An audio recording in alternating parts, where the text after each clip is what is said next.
I was alive once, before the knives, before the hooks, before the screams became currency and pain became sustenance. I remember fragments of that time, though each passing cycle erodes those memories further. They slip through my fingers like blood across polished obsidian. My name was Draven Clith. Perhaps it's still Island. Names hold little meaning in Comorag, the Dark City. Here, we are defined not by what we are called, but by what we endure and what we inflict. I was human once, dragged screaming through the shimmering veil of a webway portal by creatures whose elegant cruelty defied comprehension. I believed I had glimpsed demons. I was wrong. Demons would have been merciful. The dark Eldar, the Drukhari, the fallen children of a fallen empire. They do not take slaves for labor or conquest. They harvest souls to feed upon our suffering, to fill the gnawing emptiness where their souls should be, and I am now one of them, not by birth, but by horrible transformation. A rack, a living canvas for the flesh sculptors, a tool wielded by greater monsters. I feel the alterations even now. My spine elongated and reinforced with surgical precision. My nerve endings rewired to experience pain with exquisite sensitivity. My skin peeled back in places and kept eternally raw. These modifications were not punishments but privileges bestowed upon me after I proved my usefulness. After I demonstrated my willingness to survive at any cost. The air in Comorag tastes of electricity and copper, charged with ambient suffering and spilled vitae. The spires of the Dark City pierce upward like blades thrust into the underbelly of reality itself. We exist in the space between spaces, hidden within the ancient webway network created by the Eldar of old. Their ancestors built highways through reality. Their descendants built a slaughterhouse at the crossroads. The light here never changes. It emanates from stolen suns, trapped in containment fields, and slowly drained of energy.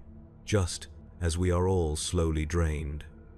Just as everything here serves as sustenance for something else. I walk the knife edge between servant and experiment. My master is a homunculus, an ancient flesh sculptor who has cheated death countless times by storing his essence in the pain of others. He is older than most human civilizations. His name translates poorly to human language, but the closest approximation would be he who arranges nervous systems into pleasing patterns. I call him Master when I must speak at all.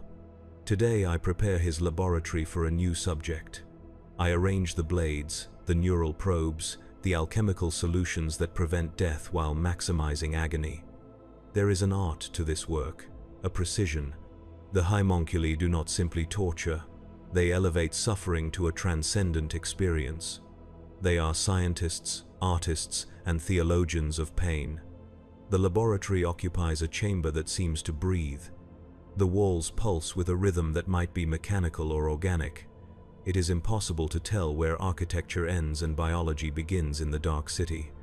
Everything here lives in some fashion, though nothing here truly lives well.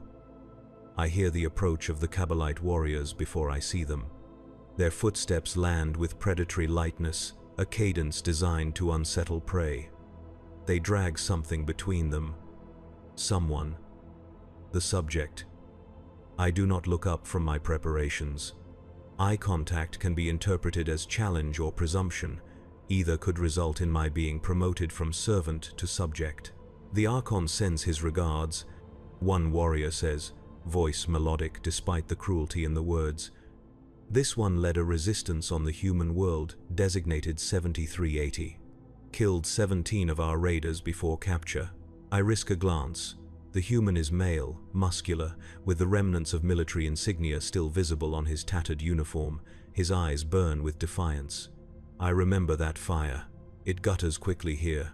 The Archon requests something special. The warrior continues. Something worthy of his collection. My master stirs from his contemplation. He has been perfectly motionless for hours, conserving his ancient energies. When he moves, it is with the careful deliberation of a spider approaching a trembling web. Tell your Archon that defiance has its own unique flavor. My master responds, voice wet and clicking like insects moving through decaying matter. I shall isolate it, distill it, and return it to him in a form he can savor for centuries. The warriors secure the human to the central apparatus.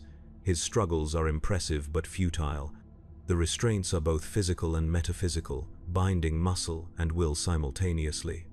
As the Kabbalites withdraw, one pauses near me, head tilting with predatory curiosity. This one was made, not born, she observes, studying my modified form. How fascinating that it serves willingly. I keep my eyes lowered. Survival necessitates adaptation. She laughs. A sound like crystal breaking. It speaks Imperial Gothic still, though its vocal apparatus has been enhanced. Quaint, like preserving a childhood toy. After they depart, my master approaches the bound human. The subject spits curses, threatens retribution from his emperor, promises a death that will echo through eternity. All the usual protestations. All meaningless here. Draven, my master addresses me without looking away from his new canvas. Tell our guest what awaits him. It is a test. It is always a test. I approach the struggling human, meeting his gaze directly. I see myself reflected in his eyes, not as I am now, but as I was then, newly captured, clinging to humanity like a shield. There is no rescue, I tell him, my voice modulated by the surgical modifications to my throat, creating harmonics no human vocal cords could produce.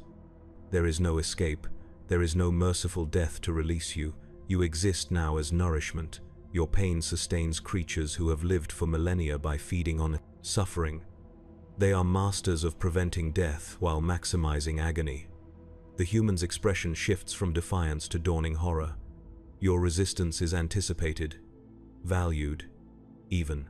It will be harvested along with your screams. Your hope will be cultivated, then repeatedly crushed. Your memories will be extracted and replayed for you in corrupted form. Your identity will be systematically dismantled until you cannot remember who you were before this table. My master makes a sound of approval. But there is one mercy, I continue. Eventually, your mind will break. You will adapt. You might even, as I did, become useful enough to be remade instead of simply unmade. That is the only victory available to you now. Not escape, not defiance, but transformation. The human begins to weep. The first crack in the armor, the first step in a journey I know intimately. My master places a hand on my shoulder. His fingers are impossibly long, tipped with implements that could either caress or flay with equal precision. Well spoken, Draven. You have learned much since your arrival. Perhaps soon we shall discuss further enhancements for you. Would you like that? I bow my head. I live to serve, Master. It is not a lie. Not entirely. I live because I serve. I serve because the alternative is to become like the weeping human on the table, and I have been on that table enough for several lifetimes. As my master begins his work, I assist with practiced efficiency. I hand him tools. I monitor the subject's vital signs. I adjust the alchemical drips that keep the human conscious and responsive no matter what is done to him, and I remember my own time on the table. The lessons carved into my flesh, the simple truth that the Dark Eldar taught me through endless suffering. In Camorra, even the tormentors live in perpetual terror. We hurt others because it postpones our own pain. We inflict suffering because the alternative is to endure it. The human's screams begin in earnest now. I focus on my tasks, compartmentalizing as I was trained to do, but beneath my concentration, a constant awareness remains. The knowledge that in the dark city, there are no innocents, only predators and prey, and the terrible understanding that at any moment, our roles could be reversed. Outside the laboratory, beyond the pulsing walls and twisted corridors, Camorra continues its eternal feast. The dark city hungers, and we are all, in our own ways, just meat for the table. I was human once, now I am a rack. Tomorrow, who can say? In Camorra, identity is as mutable as flesh in the hands of a skilled homunculus, and my master is very skilled indeed. The cycle of pain continues uninterrupted in Camorra. Time holds little meaning here. We mark its passage not by days or years but by transformations, by the ebb and flow of power between the great houses, by the raids into real space that bring fresh meat for the never-ending hunger. I walk through the screaming halls, a thoroughfare connecting my master's laboratory to the wider reaches of the homunculi coven. Above me, the stolen suns pulse with sickly light, creating shadows that seem to move with predatory intent. The architecture defies comprehension, spires and arches and walkways that intersect at impossible angles, creating vistas that hurt the mind to contemplate. The former human soldier has survived 3 sessions on my master's table. His resilience is remarkable. Where others would have broken entirely, he maintains some fragment of self, some kernel of defiance buried beneath layers of trauma and surgical modification. My master is pleased by this. Pleased subjects rarely remain intact for long. I carry samples of the soldier's altered tissues. My master has begun preliminary work to replicate the subject's unusual pain threshold in other specimens. The vials pulse with a faint bioluminescence, reactive to the ambient suffering that permeates the dark city. As I navigate the winding path, I pass other racks and servants. Some were human once, like me. Others were Eldar who fell from grace, their status stripped away as punishment for failure. We acknowledge each other with the briefest glances, careful not to show interest or sympathy. Such weaknesses are exploited ruthlessly here. The homunculi covens occupy the lowest levels of Komorrag, both physically and socially. Yet paradoxically, they wield immense power. The Dark Eldar fear true death above all else, for it means their souls are claimed by She Who Thirsts, the Chaos God born from their ancestors' depravity. Only the homunculi possess the knowledge to resurrect the fallen, to regrow bodies from scraps of flesh, to restore consciousness to those who have tasted oblivion.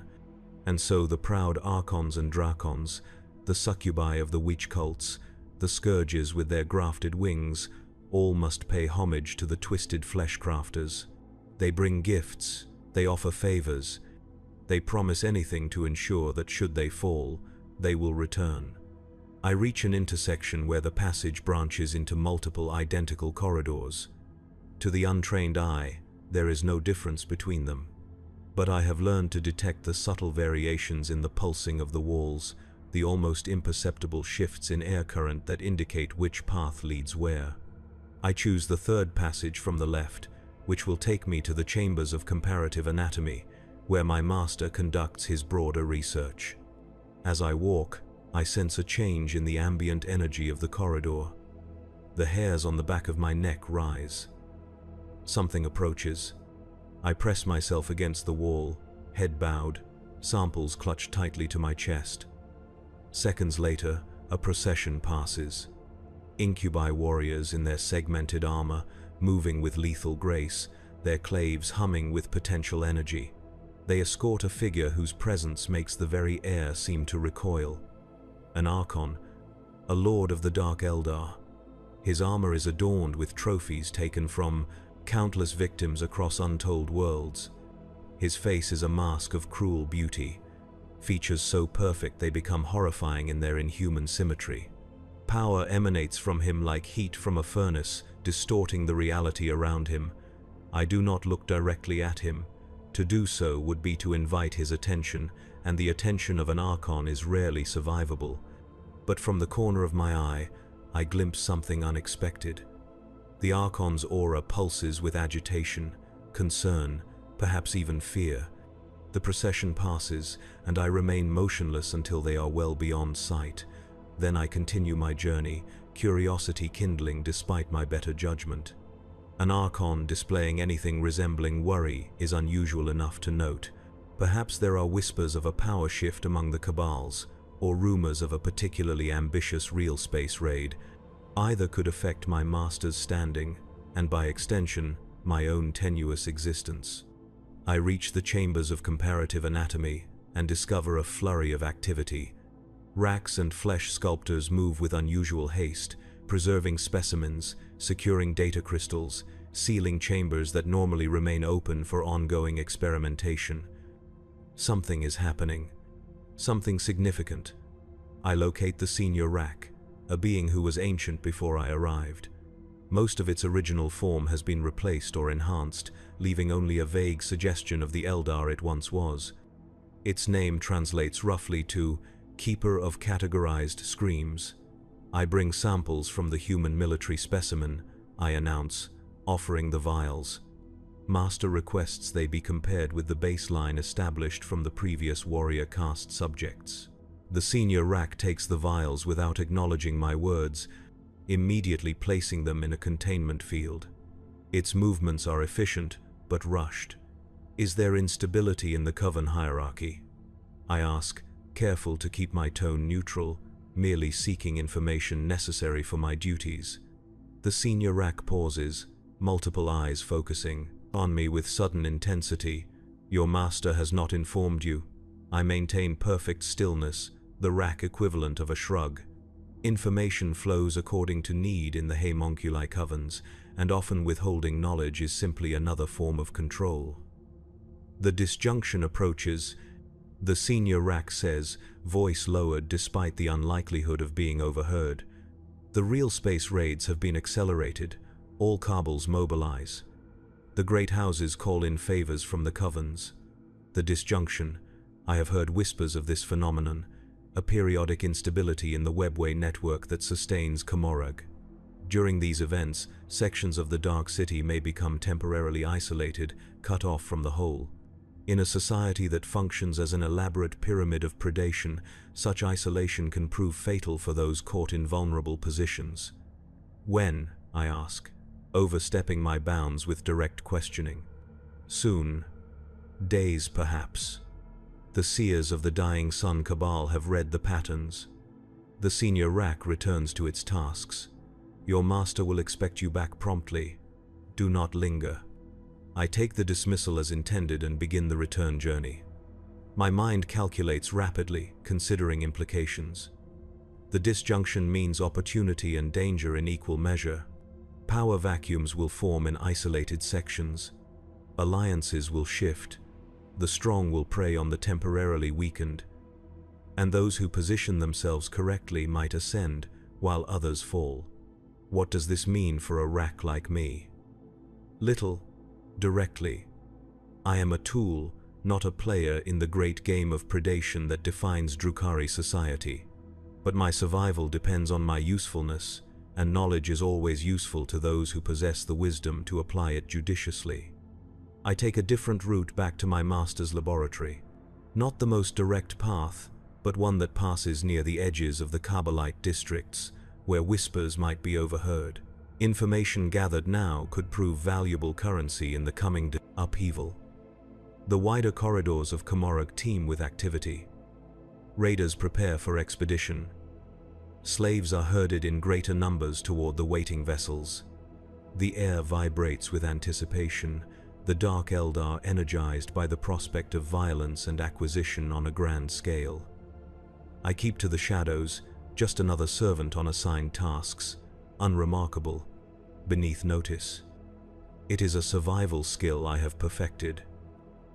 As I pass a junction leading to one of the gladiatorial arenas, I notice unusual movement, not the typical flow of spectators or combatants, but a martial precision that suggests Kabbalite operations. Warriors in the colors of 3 different houses move in coordinated patterns, securing positions around the arena's perimeter. Curious. The arenas are typically neutral ground, controlled by the witch cults rather than the cabals. Their violation of this boundary suggests either unprecedented cooperation or the opening moves of internal conflict. I linger just long enough to observe the insignia of the primary cabal involved. The Poisoned Tongue, one of the most influential, led by Lady Maliz, a figure whose cunning is legendary even by Dark Eldar standards. If her forces move so openly, the coming disjunction must truly promise significant opportunity. A sharp pain lances through my modified nervous system. A reminder, my master calling me back.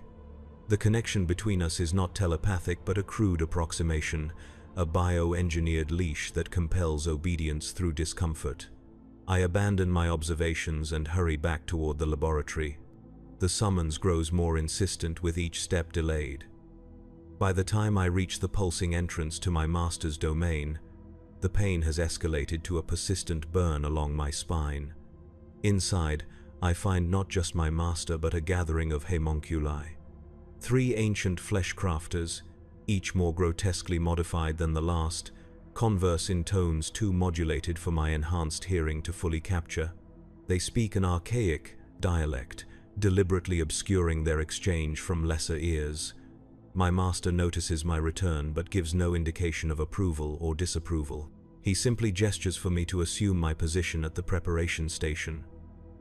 I comply immediately, though my curiosity burns stronger than the subsiding pain of the summons.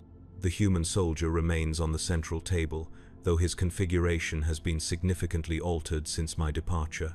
His limbs have been removed and reattached in arrangements that defy conventional anatomy. His nervous system glows visibly beneath translucent skin. His eyes follow my movement, recognition still visible despite everything that has been done to him. One of the visiting homunculi approaches the subject, examining my master's work with a critical gaze. The pain threshold adaptations are impressive, the visitor acknowledges. Such resilience could prove useful for the specialized troops requested by the Archon of the Black Heart. My master inclines his head, accepting the rare compliment. The human military bloodlines occasionally produce exceptional specimens. This one has potential beyond mere entertainment. The human on the table makes a sound, a rattling in his reconstructed throat that might have been an attempt to speak. All eyes turn to him. It retains cognitive function despite the extensive modifications, another homunculus observes. Remarkable, my master gestures to me. Draven, demonstrate the subject's retained faculties. I approach the table, meeting the human's gaze. His eyes widen slightly. Does he recognize something of his own former humanity in me, or is he simply responding to a face he has seen before amid the nightmare of his existence here? Soldier, I address him, using Imperial Gothic.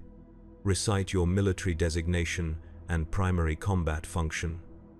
The human's reconstructed jaw works, muscle memory fighting against new configurations of bone and tissue. When he speaks, his voice emerges as a harmonic whisper, beautiful and horrifying. Sergeant Marcus Kell, 103rd Cadian Shock Troopers, heavy weapons specialist. One of the homunculi makes a sound of appreciation. Cognitive retention at this stage of modification is unusual. Your techniques have improved, brother. My master acknowledges this with a slight gesture. The subject's willpower serves our purposes. The stronger the mind, the more exquisite the breaking, and the more valuable the final result. The human, Sergeant Kell, focuses on me with sudden intensity. You are human, he rasps. You betrayed your species. The homunculi watch with clinical interest. This is another test, for both the subject and for me. I survived, I reply simply. As you are surviving, adaptation is not betrayal. It is evolution. Death would be better.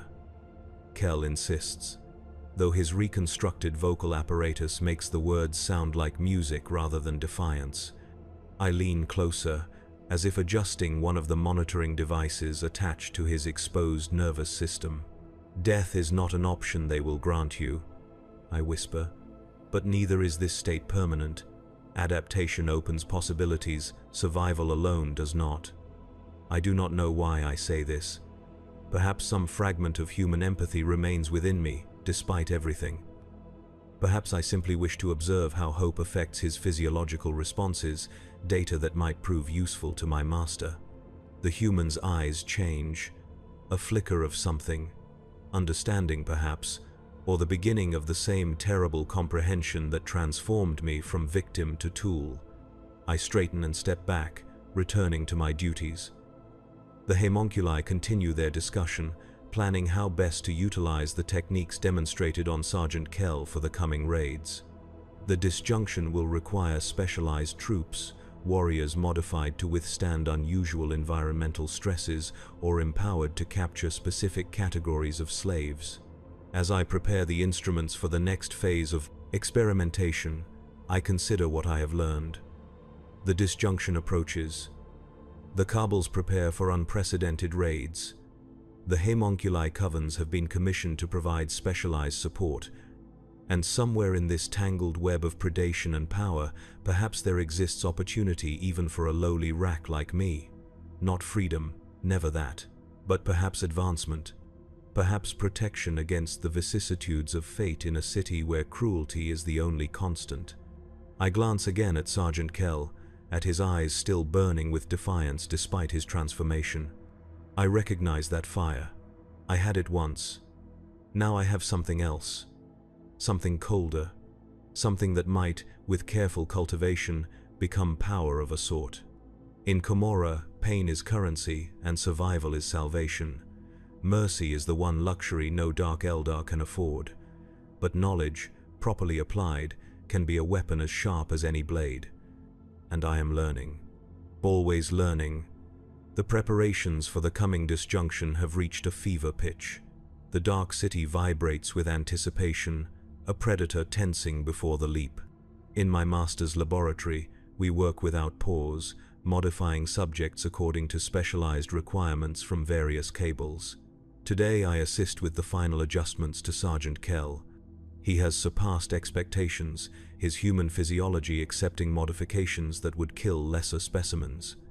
My master has decided that Kell will serve not as a mere experiment, but as a prototype for a new class of arena combatant, showcasing the Coven's innovative techniques to potential clients. Apply the neural accelerant, my master instructs, gesturing to a crystalline container of luminescent fluid. Precision is essential. Too much, and the cognitive functions we have preserved will be overwhelmed. Too little, and the combat reflexes will not achieve optimal enhancement. I prepare the injection assembly, a Baroque instrument of tubes and needles designed to deliver substances directly to specific regions of the brain. Kell watches me with eyes that have been replaced with multifaceted lenses, giving him enhanced visual acuity at the cost of constant, disorienting input. This will cause extreme discomfort. I inform him, a courtesy my master allows because he believes the anticipation of pain enhances its effect. Your perception of time will alter, sensory input will intensify, motor response will accelerate. Why tell me? Kell asks, his voice now a harmonic chorus produced by multiple vocal apparatus working in concert. Does it matter if I know? An interesting question. One that reveals his mind remains analytical despite everything done to him. Knowledge changes, experience. I reply, positioning the injection assembly against his exposed cerebral cortex. My master believes that understanding the purpose of pain gives it context that enhances its transformative properties. Your master, Kell says, the harmonics of his voice creating undertones of contempt. You speak of him with reverence, Stockholm Syndrome, or have you truly forgotten what it means to be human? The term he uses is unfamiliar to me, some cultural reference from his world perhaps, but the accusation behind it is clear enough. Humanity is a set of limitations I have transcended, I tell him, reciting a doctrine that has been carved into my flesh countless times. In Komorra, there is only predator and prey. I chose not to remain prey. I activate the injection mechanism. Kell's body convulses as the neural accelerant floods his modified brain. His multifaceted eyes spin rapidly in their sockets, processing information at speeds no unmodified human could comprehend. His mouth opens in a silent scream, the harmonic vocals temporarily overwhelmed by the intensity of the experience. My master observes with clinical satisfaction. Excellent. The calibration appears optimal. Prepare him for transport to the arena. The demonstration is scheduled immediately following the Cabal Council gathering. I work efficiently, disconnecting monitoring devices, securing specialized restraints designed to contain Kell's enhanced strength without damaging the modifications. As I work, I feel my master's attention shift to me. You have performed admirably throughout this project, Draven, he says, the rare praise immediately putting me on alert.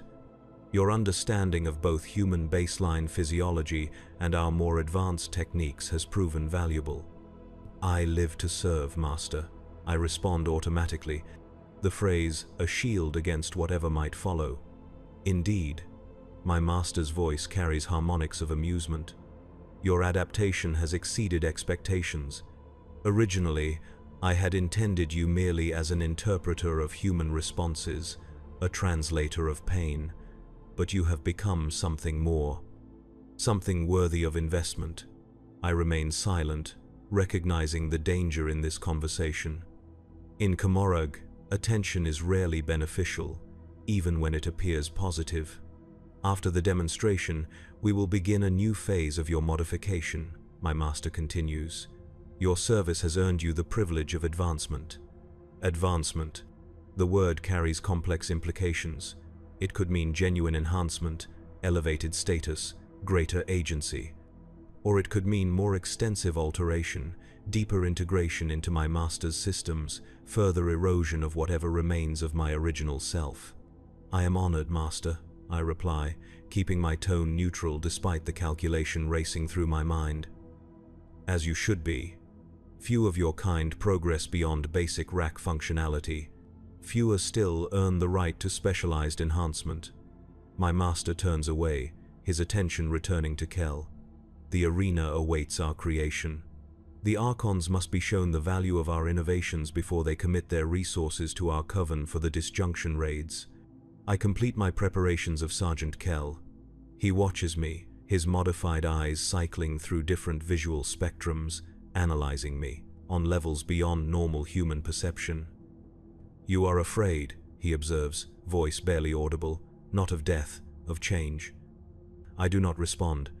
Engaging with a subject outside the parameters set by my master could be interpreted as insubordination. I understand now, Kel continues, undeterred by my silence. What you meant by adaptation opening possibilities. You play a longer game. I adjust the final restraint, leaning close as if checking its security.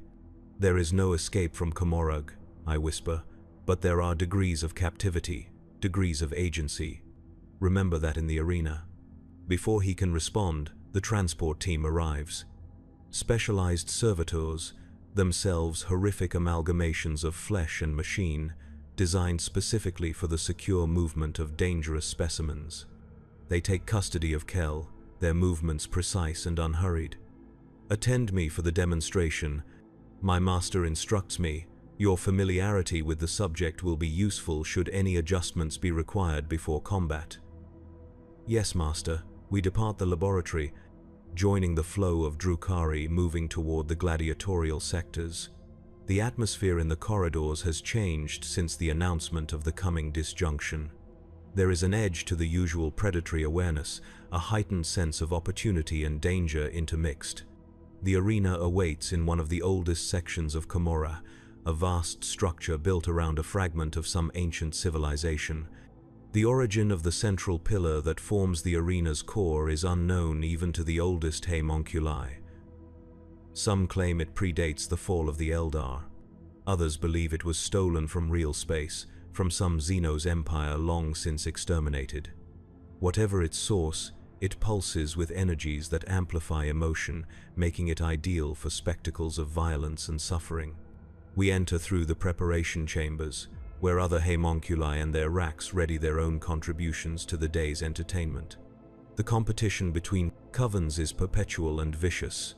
Each demonstration serves not only to impress potential Kabbalite clients, but to establish hierarchy among the flesh crafters themselves. My master is greeted with formal deference by lesser homunculi and with cautious acknowledgement by his peers. I remain a step behind him, head slightly bowed, the perfect image of the well-trained rack. But my enhanced senses catalog everything, gathering information that might prove useful. The preparation chamber opens onto a staging area overlooking the arena floor. From this vantage point, I can see the vast expanse of the combat space, surrounded by ascending tiers of spectator platforms. Dark Eldar of every caste fill the viewing areas, from lowly half-born to the exalted Archons in their private observation pods.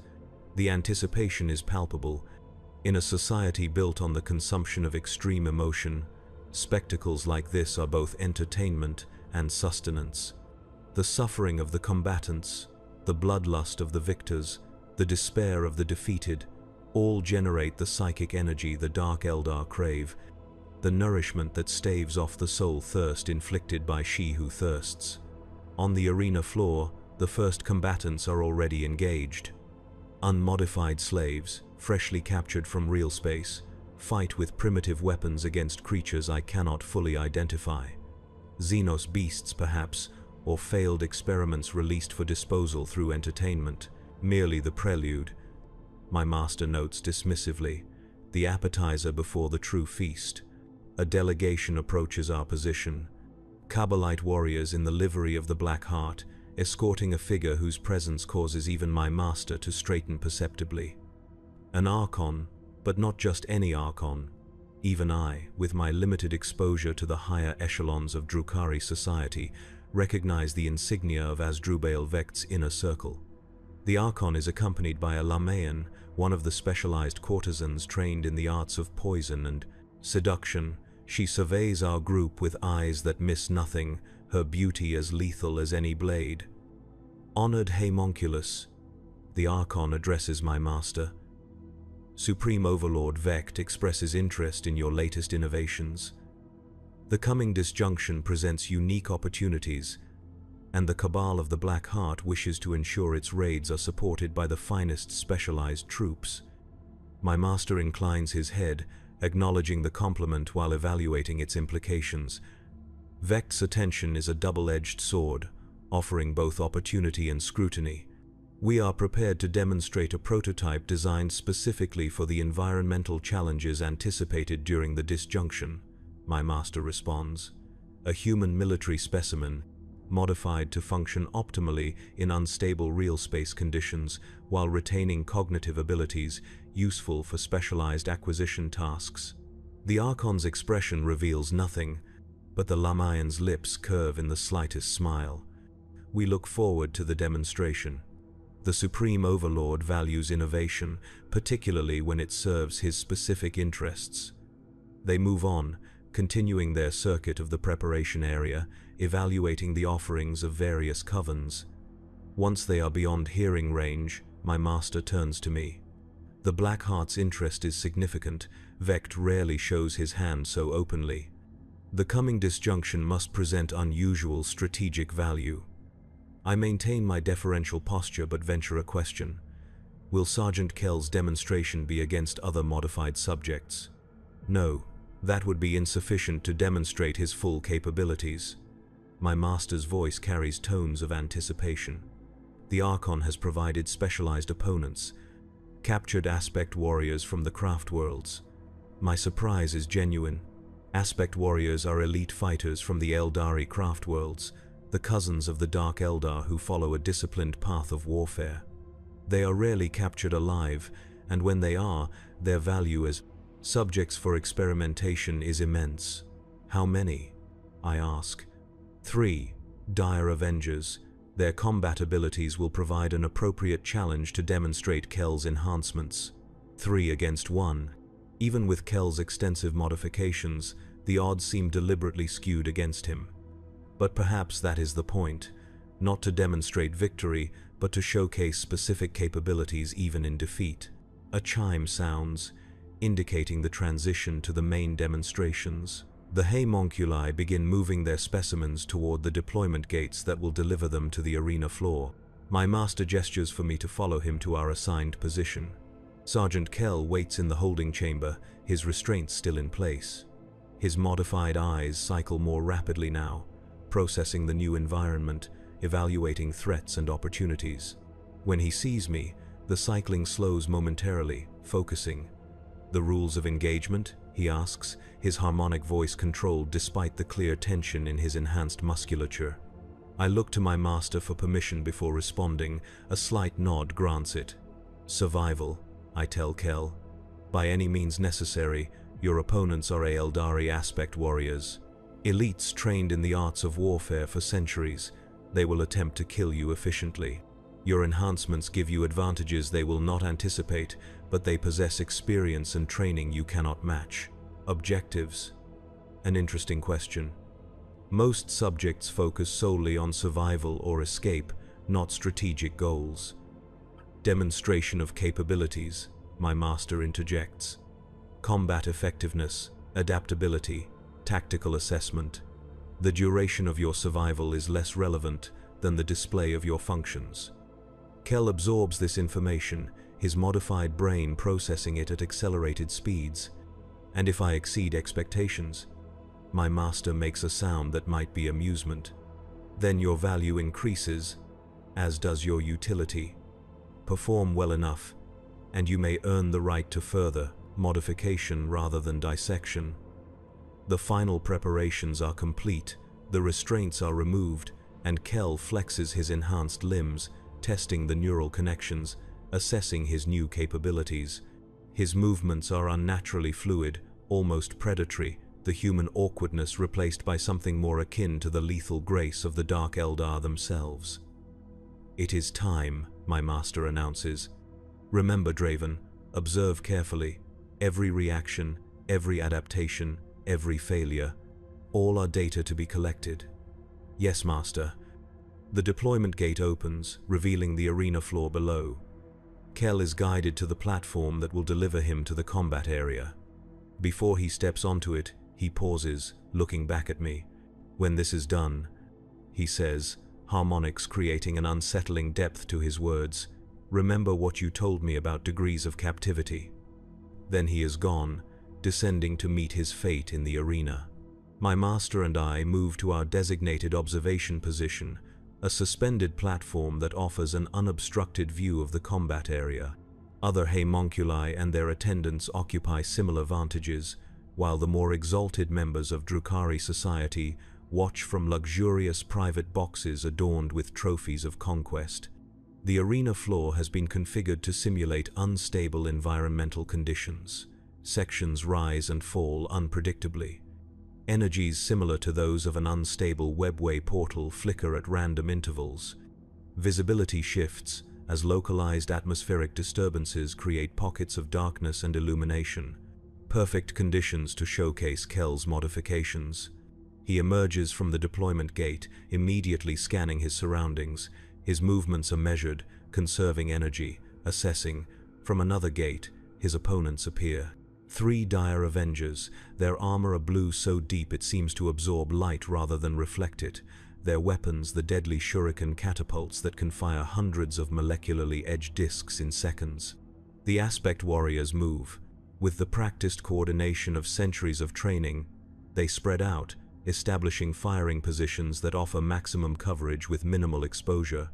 They communicate through subtle gestures, a battlefield language evolved over millennia of warfare. Kell observes them, his modified eyes cycling through spectrums, analyzing. Then he moves. His speed is shocking, not the fluid grace of the Eldar, but a brutal, efficient velocity that carries him from cover to cover faster than unaugmented human reflexes could track. The aspect warriors adjust instantly, their weapons tracking, firing streams of shuriken that slice through the space Kell occupied milliseconds before. The neural accelerant is performing optimally, my master notes with satisfaction. Observe how he processes environmental data and threat assessment simultaneously. Indeed, Kell does not simply react to the aspect warriors. He anticipates the unstable terrain, using the sudden shifts in the arena floor to disrupt his opponent's firing solutions. A section rises unexpectedly, and he rides it upward, gaining momentary height advantage before dropping behind a dire avenger who had advanced to establish a new firing position. The close quarters engagement is brief but brutal. Kell's enhanced strength and speed allow him to grapple the aspect warrior before the Eldar can bring his weapon to bear. There is a wet cracking sound as augmented hands crush the elegant armor, breaking the bones beneath. The audience reacts with a collective intake of breath. First blood to the modified human, against all expectations.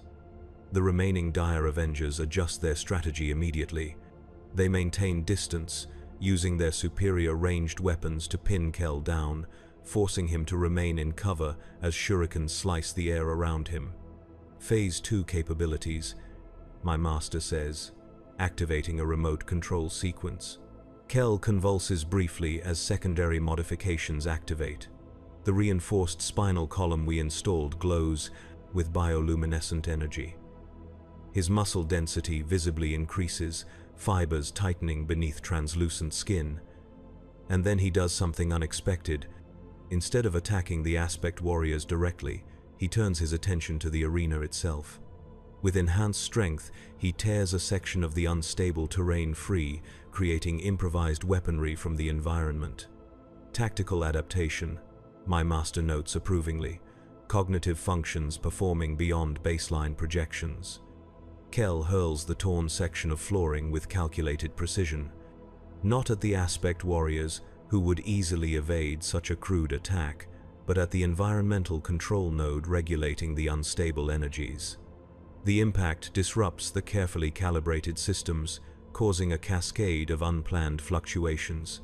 Darkness engulfs sections of the arena as power fluctuates. The Aspect Warriors adjust, their helmets compensating for the visual interference. But Kel has gained something more valuable than concealment: distraction. In the momentary readjustment, he closes distance again, this time attacking both remaining dire Avengers simultaneously. His movements are no longer merely fast but preternaturally coordinated, each limb operating almost independently yet in perfect concert. One Aspect Warrior falls, neck broken by a precisely calculated strike that finds the minute gap between helmet and torso armor. The last dire Avenger retreats, switching tactics, drawing a power blade for close-quarters defense. The duel that follows draws appreciative murmurs even from the Archons. The Aspect Warriors' centuries of training manifest in flawless form, each strike and parry executed with textbook precision. Kel counters with raw efficiency, his enhanced nervous system processing combat data and adapting in real time. Blood flows from both combatants. The dire Avenger's blade finds gaps in Kel's modified form, slicing through enhanced muscle and reinforced bone. But Kel seems not to register the damage, his pain response completely overridden by the neural modifications we installed. Remarkable pain suppression. Comments a visiting homunculus from a neighboring observation platform. Is cognitive function maintained at full capacity despite severe tissue damage? Enhanced even, my master responds with professional pride. The neural pathways we installed utilize pain as additional processing power. The more damage he sustains, the more efficiently his combat analysis functions operate. The end comes suddenly. The dire Avenger executes a flawless killing strike, a move that would decapitate any normal opponent, but Kel is no longer normal. The flexible spinal reinforcement we installed allows his head to bend at an impossible angle, evading the lethal edge by millimeters. In the same motion, his hands lock onto the Aspect Warrior's arms, and with a savage application of enhanced strength, he tears them from their sockets. The arena falls silent as the last opponent collapses. Kel stands amid the carnage, bleeding from dozens of wounds, portions of his modified anatomy exposed to open air, yet still functional. His breathing is controlled, his posture alert. Waiting. Complete success, my master announces, loud enough for neighboring observers to hear. Combat capability against elite opponents confirmed. Environmental adaptation optimal. Cognitive function maintained throughout extreme stress conditions. The audience responds with the Dark Eldar equivalent of approval. Not applause, but a predatory intensity, an acknowledgement of worthy prey, of potential value. The Archon from Vekt's inner circle approaches our observation platform, the Lamaean still at his side. Impressive, the Archon acknowledges, particularly the adaptive tactics. Not mere brutality but calculation, useful for specialized acquisition during the disjunction. The Supreme Overlord has specific targets in mind? My master inquires, voice carefully modulated to show neither too much interest nor too little. The disjunction will create temporary accessibility to certain protected systems, the Archon replies obliquely. Assets previously beyond reach may become temporarily vulnerable, assets requiring specific handling. My master inclines his head in understanding. We can produce a limited number of similarly enhanced operatives before the disjunction manifests. Each can be calibrated for specific environmental conditions or target parameters. See that you do, the Archon says, the casual words carrying the weight of command from Vect himself. The Cabal of the Black Heart will ensure your coven receives appropriate compensation and protection during the transitional instabilities. Protection, the word catches my attention more than compensation. The Archon is offering security during the coming disruptions, a commodity perhaps more valuable than any payment in a city about to experience structural upheaval. As the Archon departs, my master turns to me. Retrieve the specimen. Full biometric documentation required before regeneration procedures. Master. I descend to the arena floor, accompanied by recovery servitors programmed to secure potentially dangerous subjects. Kell remains where he stood at the combat's conclusion, still alert despite his injuries. His modified eyes track my approach, cycling through assessment patterns. You performed beyond expected parameters. I inform him as the servitors move to secure him. Your demonstration has secured valuable contracts for the Coven. And my reward? Kell asks, voice harmonics strained by damage to some of his vocal modifications. Continued existence, I reply simply. Further enhancement rather than dissection, utility rather than entertainment, a harsh bargain by human standards. By Comorag standards, exceptional generosity. Kell allows the servitors to secure him without resistance. As they prepare him for transport back to the laboratory, he speaks again, voice lowered.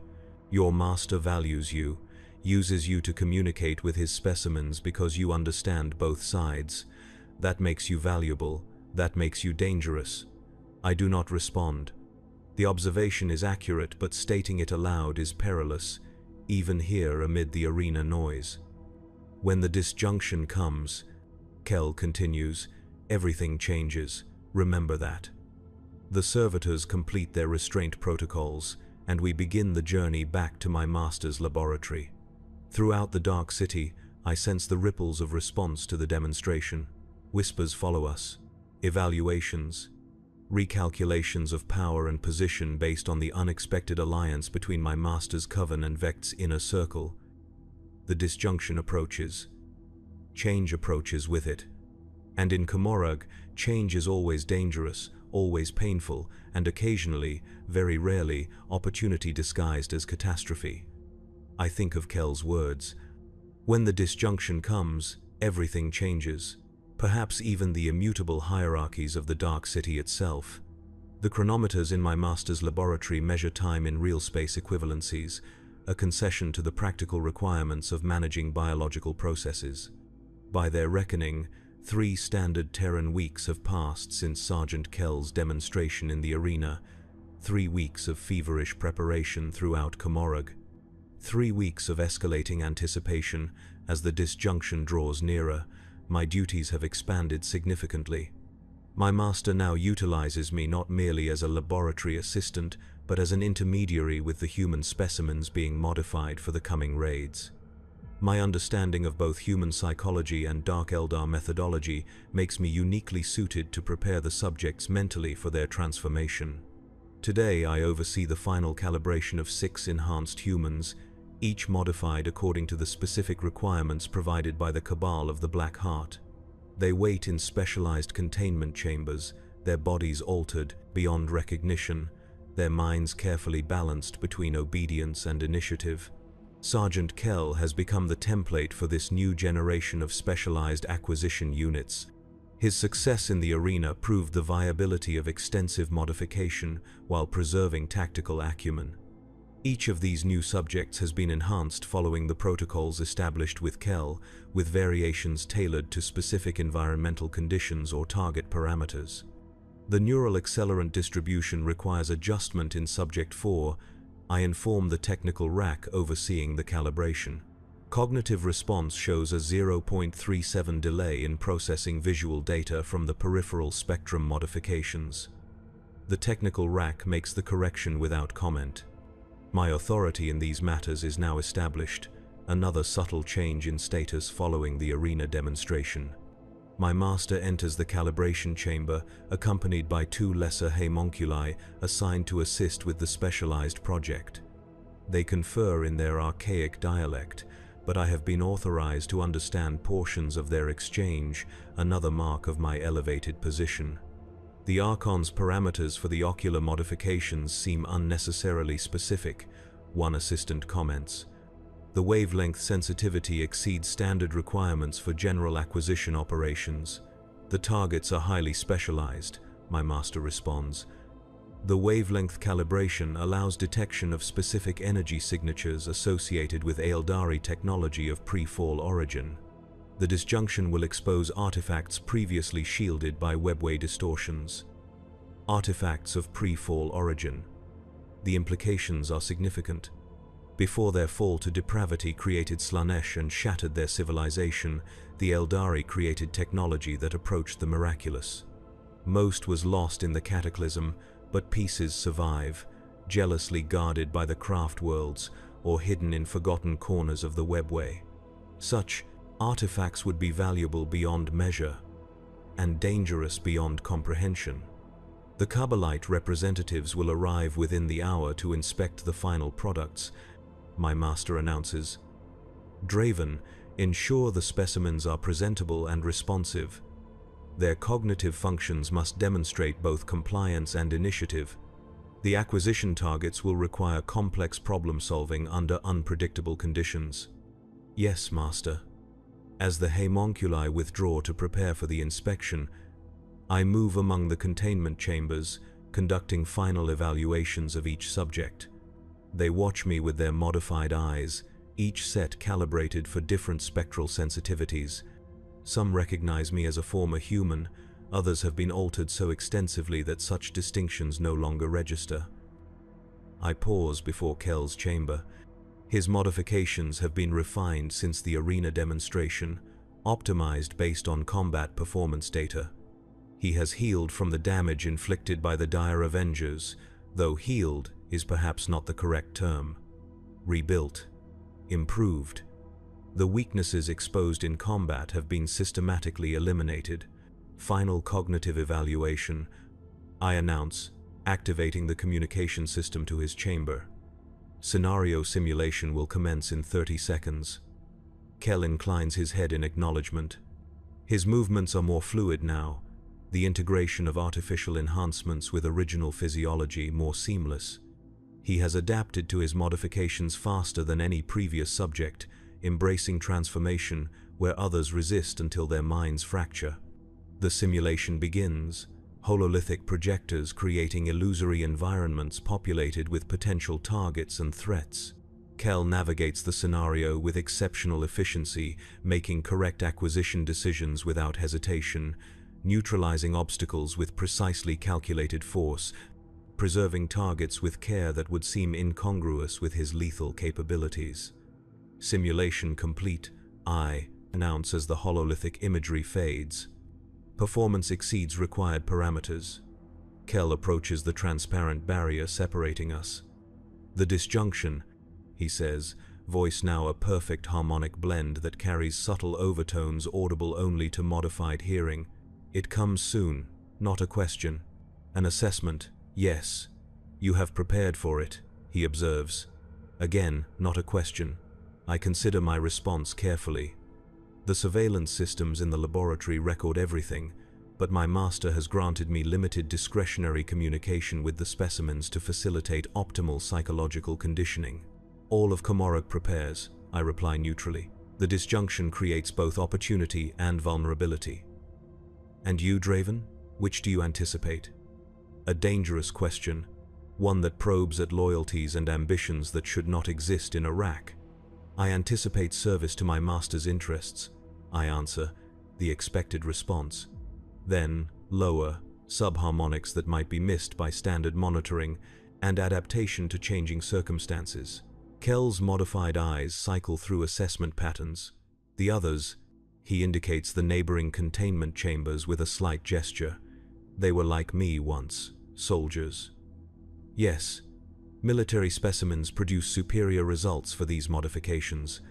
Existing combat training provides foundation architecture for the neural enhancements. And they understand what awaits them? They understand what is necessary. What awaits them is deployment during the disjunction. They will lead specialized raiding parties into sections of the webway normally inaccessible, seeking specific artifacts identified by Vekt's inner circle.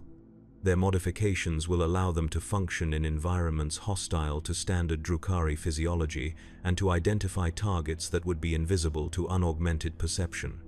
Whether they will survive these operations is another question entirely.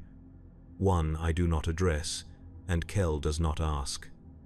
The laboratory alert system chimes, indicating the arrival of the Kabbalite delegation. I complete my circuit of the containment chambers, making final adjustments to ensure optimal presentation, then assume my position at my master's side as the visitors enter. The Archon from Vekt's inner circle leads the delegation, accompanied by the same Lamayan as before and a complement of Kabbalite trueborn, elite warriors born of natural birth rather than grown in the cloning vats that produce most Dark Eldar soldiers. Their presence signifies the importance Vekt places on this project. Honored guests, my master greets them with formal deference. The specialized acquisition units are complete and calibrated to the precise specifications provided. Would you care to observe a demonstration of their capabilities? The Archon makes a gesture of assent. Show me the primary unit first, the one that performed in the arena. My master signals me to activate Kel's chamber for demonstration. The transparent barrier recedes, and Kel steps forward, moving with lethal precision, every motion controlled and efficient. Impressive physical integration, the Archon observes. The crude human form almost appears elegant now. The modifications extend far beyond mere aesthetics, my master assures him. Specialized sensory apparatus calibrated to detect the energy signatures provided in your specifications. Enhanced strength and reaction time for operation in gravitationally unstable environments. Cognitive functions optimized for complex problem solving while maintaining absolute loyalty to mission parameters. The Archon circles Kel, studying the modifications with the eye of a connoisseur. The Lamayan remains slightly behind, her attention seemingly elsewhere but missing nothing. The loyalty protocols interest me most, the Archon says. How does one ensure obedience in a creature modified for independent action and problem solving? Multiple redundant systems, my master explains. Neural limiters prevent direct action against Drukhari controllers. Pain response conditioning reinforces compliance. And perhaps most importantly, psychological conditioning administered by my specialized rack, Draven, who understands the human baseline mentality and can shape it toward our requirements. The Archon's gaze shifts to me, evaluating. This one was human also? Indeed. One of my more successful long-term projects. Proof that with proper application of technique, even the crude material of humanity can be elevated to useful function. The Lamian speaks for the first time, her voice melodic and venomous simultaneously. It maintains traces of its original appearance, an interesting choice. Deliberate, my master confirms, its transitional state makes it more effective in conditioning new specimens. They respond to the visual cue of a being that has successfully adapted to transformation. The Archon returns his attention to Kel. The Supreme Overlord has identified 7 primary acquisition targets that will become accessible during the disjunction. Each requires specialized handling and presents unique environmental challenges. These units will deploy with elite Kabbalite teams, providing target identification and extraction capabilities that our warriors lack. They are ready, my master assures him. Each unit calibrated for specific target parameters. Good. The Archon makes a gesture, and one of the Trueborn steps forward, presenting a data crystal. Final mission parameters. To be integrated immediately, the disjunction manifests within 20 real space hours. 20 hours, sooner than anticipated. The disjunction's approach had been calculated within a general time frame, but precise prediction was thought impossible. That Vect possesses such specific knowledge suggests information sources beyond those available to even the highest homunculi. My master accepts the data crystal with appropriate ceremony. It shall be done. The units will be ready for deployment on your command. The inspection continues, each modified human demonstrated and evaluated. The Archon appears satisfied, though satisfaction in a dark Eldar of his rank manifests as an absence of criticism rather than explicit approval. When the delegation departs, the atmosphere in the laboratory shifts subtly, tension replaced by focused purpose. Draven, my master addresses me. Complete the final conditioning of all units, integrate the mission parameters from the data crystal, ensure absolute compliance functionality. Yes, master. I accept the crystal, a rare honor that indicates the trust placed in me for this project. As I move to execute my instructions, my master adds, "Your performance throughout this project has been exemplary. Your advancement continues to justify the resources invested in your development." I exist to serve, master. The ritual response, offered with perfect deference. Indeed. And after the disjunction, we shall discuss the next phase of your modification. Your unique position between human understanding and Drukhari methodology has proven more valuable than anticipated. I bow acknowledgement, concealing the calculations this statement provokes. The next phase of modification could mean many things: greater autonomy, specialized function, or deeper integration into the homunculi systems, further erosion of whatever remains of my original identity. The disjunction approaches, 20 hours until everything changes, until portions of Komorog become temporarily isolated, until protected sections of the webway become briefly accessible, until the careful balance of power in the Dark City faces disruption. 20 hours to prepare, to calculate, to position myself for whatever comes after. I begin with Sergeant Kell, connecting the data crystal to his containment chamber's interface, initiating the integration of the mission parameters. His modified eyes watch me, assessment patterns cycling. The time approaches, he says, subharmonics pitched for my enhanced hearing alone. Yes, I confirm, equally discreet. Final preparations only. Your master values you highly. Value is conditional in Komorra. As is loyalty, Kell observes. I make no response to this dangerous observation, focusing on the technical aspects of the parameter integration. The data flows into Kell's neural system, maps of webway configurations, energy signature identifiers, extraction protocols. These targets, Kell says after absorbing the information, they are not simple artifacts. I pause, listening. The energy signatures match theoretical patterns for temporal distortion technology, pre-fall Eldari devices for manipulating localized time streams. Such technology would be valuable beyond measure to the Dark Eldar, who exist in a state of perpetual deterioration as Slanesh constantly drains their souls. The ability to manipulate time could create sanctuaries where that drain might be slowed or temporarily halted.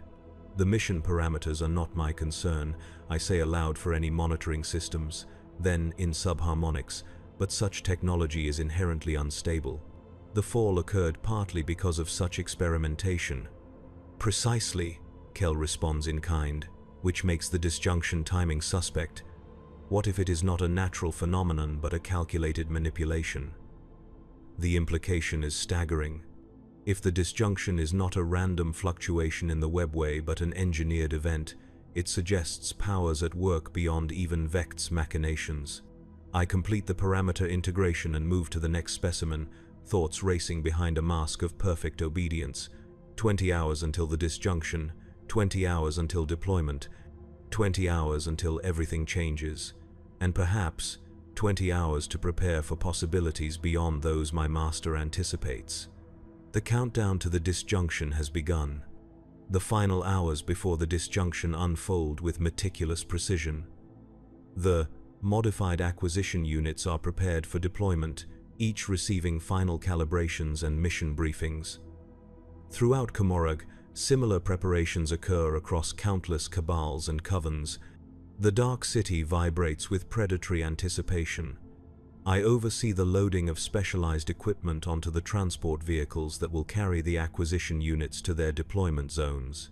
Each piece has been designed to function under the specific environmental conditions predicted at the target locations. Gravitational stabilizers, temporal dampening fields, energy signature detectors calibrated to identify the ancient technologies hidden within the temporarily accessible regions of the webway. My master coordinates with other homunculi, establishing hierarchies of responsibility and credit for the coming operations. In Drukhari society, success must be claimed and attributed with the same precision as the technical preparations themselves. Glory and advancement flow to those who position themselves correctly before events unfold.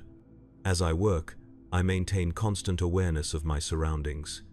The laboratory has become a nexus of activity, with representatives from aligned covens and cabals moving through regularly, exchanging information, making final adjustments to agreements and alliances. In this environment of controlled chaos, opportunities arise. Conversations can be overheard, data glimpsed, patterns recognized. I learn that the disjunction will not affect all of Komorog equally. Some regions will experience complete isolation, cut off from the wider Dark City for the duration. Others will maintain connections but experience dimensional instabilities, making travel hazardous but not impossible. And some will gain temporary connections to sections of the webway normally inaccessible, pathways to treasures long thought beyond reach. The Cabal of the Black Heart has mapped these effects with suspicious precision. Their preparations target 7 specific locations where the temporal distortion technologies are believed to be hidden. Each acquisition unit has been assigned to one of these locations, accompanied by elite Kabbalite strike teams. Sergeant Kell has been assigned the most challenging target, a section of the webway that legend claims contains a working prototype of a device called the Terminus Horologe, a mechanism that supposedly creates a bubble of altered time flow where seconds stretch to years or compress to milliseconds. Such technology would be transformative for the Dark Eldar. Their eternal thirst for souls, their constant need to inflict suffering to stave off Slanesh's draw on their essence, might be manipulated through controlled time distortion. Areas of accelerated time could be used to farm suffering more efficiently. Zones of slowed time could extend the nourishment derived from particularly valuable captives. As I load the final pieces of equipment, Kell is brought to the deployment bay. His containment unit is more elaborate than the others, equipped with additional stabilization fields and monitoring systems. His mission carries the highest priority and the greatest risk. Final equipment check, I announce, approaching his containment unit. The Kabbalite guards assigned to transfer him to the deployment zone stand nearby, their attention momentarily focused on coordination communications from their superiors. Kell watches me through the transparent barrier, his modified eyes cycling through assessment patterns that now seem almost familiar to me.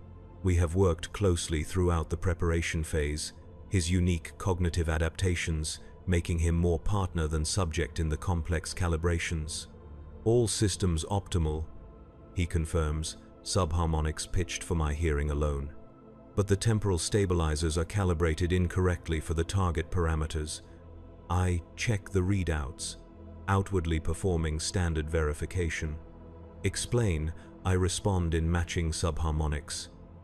The settings assume standard temporal flow variations, but the target location, based on the energy signature profiles, will experience exponential rather than linear distortions. The stabilizers will fail catastrophically under those conditions.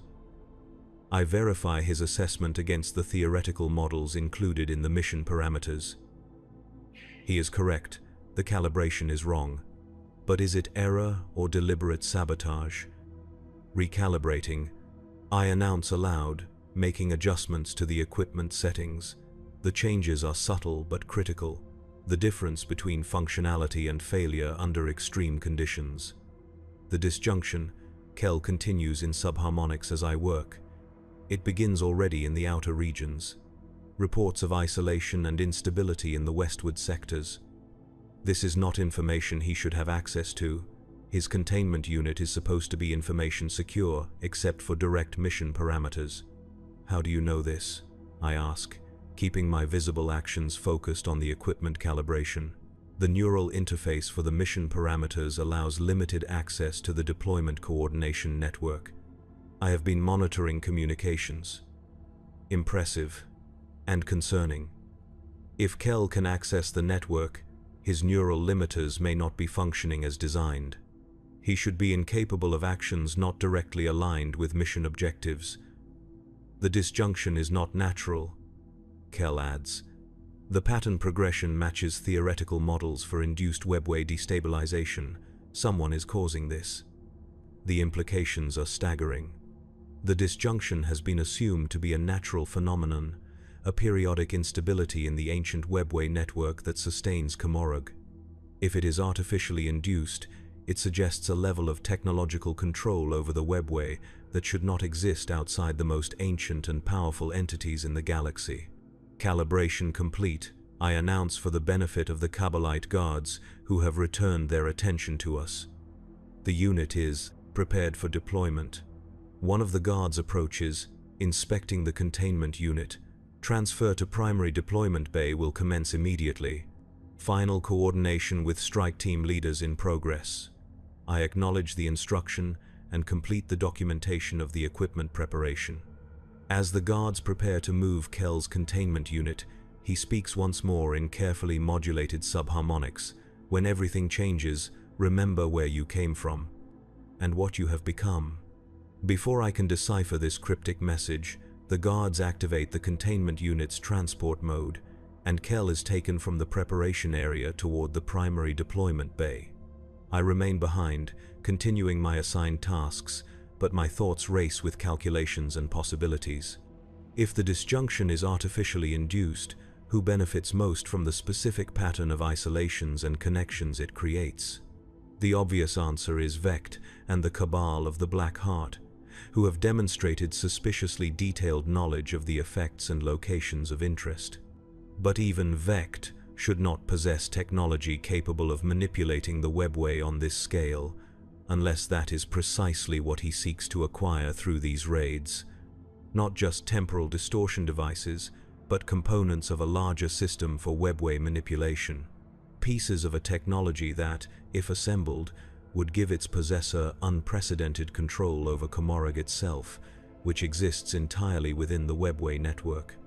My speculations are interrupted by a summons from my master. I proceed immediately to his private chamber, a rarely accessed sanctum where his most valuable and dangerous research is conducted.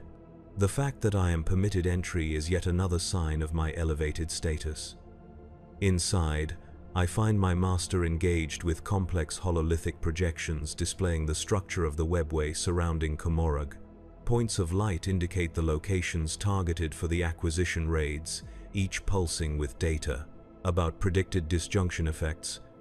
Draven, my master acknowledges my arrival without looking away from the projections. The final preparations are complete? Yes, master. All units deployed or in final transition to deployment zones. Good. He manipulates the projection, focusing on one particular target location, the one assigned to Kel. This location presents unique challenges. The temporal distortions are predicted to be exceptionally severe. The acquisition unit may not survive, regardless of modifications. The unit is aware of the probability, I confirm. Its programming prioritizes acquisition over self-preservation. My master makes a sound that might be amusement. Programming. Such a limited concept for what we have created. These units, particularly the primary specimen, have evolved beyond simple programming. They have become something more interesting, more useful. I remain silent, waiting for him to continue. The Archon believes these units are tools, created to specification and discarded after use, my master says. He does not understand the true value of adaptive consciousness combined with specialized modification. These units are prototypes for something far more significant. I venture. More than servants. potential vessels, the implication becomes clear. The homunculi are masters of resurrection, capable of rebuilding their own bodies from scraps of tissue after death. But the process is imperfect, requiring extensive resources and leaving the resurrected vulnerable for a period of recovery.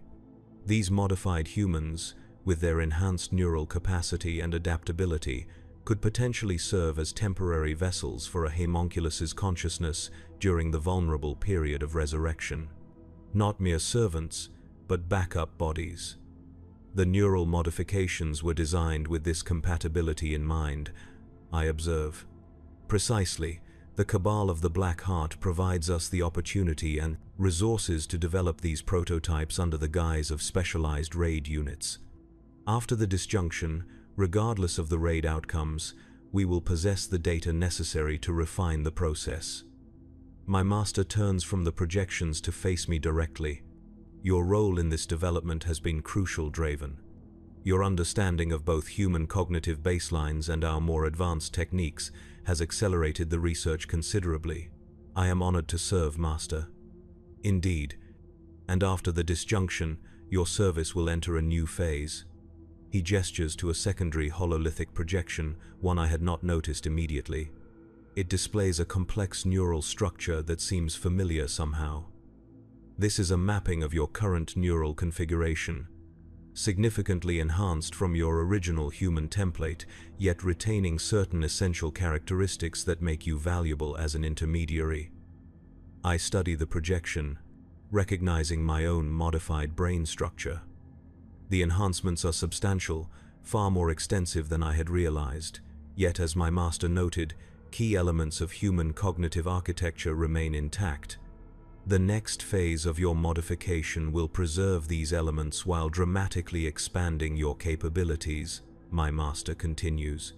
You will become the prototype for a new class of overseer, not merely an intermediary with the human specimens, but a controller for multiple acquisition units simultaneously, a force multiplier for future operations. An honor beyond expectation, Master. The expected response, delivered with perfect deference. Indeed, though not without risk. The neural integration required is experimental. Success is probable but not certain. Translation: I will be the test subject for a dangerous procedure that may destroy my mind entirely. But if successful, I will gain significantly expanded capabilities and status. A calculated gamble, typical of homunculi advancement. I exist to serve the Coven's advancement, Master. Well said. My master returns his attention to the primary projections. The disjunction progresses according to predictions. Deployment of all acquisition units should complete before peak instability is reached. Then we wait for the results. And if the units fail to acquire their targets, then we will have valuable data on the limitations of our modifications under extreme conditions. And the Cabal of the Black Heart will bear the cost of the failed raids. My master's tone suggests this outcome has been calculated as well. The homunculi covens win regardless of the raid results. Knowledge is our primary currency, not artifacts. A chime sounds, indicating an incoming communication. My master activates the receiver, and a hololithic representation of a Kabbalite commander appears. Honored homunculus, the commander begins formally. Deployment of acquisition units to targets 1 through 5 is complete. Units 6 and 7 are in transit to final positions. Initial environmental readings match predictions. Temporal distortions at target locations are within acceptable parameters for the modified units. Excellent, my master responds. Continue according to established protocols. Report any significant deviations immediately. The commander acknowledges, and the communication ends.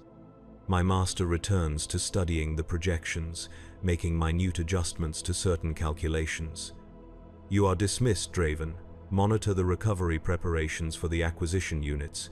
When they return, they will require immediate attention to preserve both their physical integrity and the valuable data they will have accumulated during exposure to the target environments. Master, I withdraw from the private chamber, thoughts carefully controlled. The information I have gained is valuable but dangerous. my master's plans for my future advancement, the true purpose of the modified humans as potential vessels, the artificial nature of the disjunction itself. Knowledge is power in Komorog, but knowledge openly displayed is vulnerability. I proceed to the recovery chambers, where specialized equipment has been prepared to receive the acquisition units upon their return from the raids. Each station contains customized regeneration tanks, neural stabilizers, and data extraction apparatus. My task is to ensure all systems are functioning optimally, ready to preserve both the physical specimens and the invaluable information they will have gathered. As I work, I maintain awareness of the chronometers measuring the progression of the disjunction. By all calculations, the phenomenon should reach peak instability within 3 hours. The acquisition raids are timed to coincide with this peak, when the targeted sections of the webway will be most accessible. The laboratory communication system chimes, indicating an incoming alert. I access the nearest terminal. Disjunction progression accelerating beyond predicted parameters, the automated system announces. Temporal distortion readings from outer sectors exceeding established baselines by factor of 3.7, recalibration of deployment timetables recommended. Accelerating beyond predictions. This confirms Kell's assessment that the disjunction is artificially induced. Natural phenomena follow established patterns. Only controlled systems can accelerate unexpectedly. I continue my preparations while monitoring the alert updates. Throughout the laboratory complex, I sense a shift in activity, increased urgency. Contingency protocols activated. The homunculi adapt quickly to changing circumstances, their ancient intellects processing deviations and calculating new approaches with inhuman speed. 2 hours pass. The disjunction continues to accelerate beyond predictions. Communications from the deployed acquisition units become sporadic, affected by the increasing instability in the webway. From the fragments that reach us, I learn that the environmental conditions at the target locations are significantly more extreme than anticipated. The temporal distortions in particular have surpassed the protective capacity of the equipment provided. I am summoned again, this time to the primary monitoring chamber where my master and several other senior homunculi track the progression of the raids. The atmosphere is tense even by Drukhari standards. Unit 3 has failed, one homunculus announces as I enter. Complete neural collapse following exposure to localized time dilation exceeding modifications tolerance. No acquisition confirmed. Unit 5 reports successful target identification but extraction impossible due to gravitational anomalies.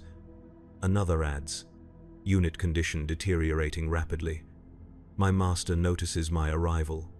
Draven, what is the status of the recovery chambers? Fully prepared, master.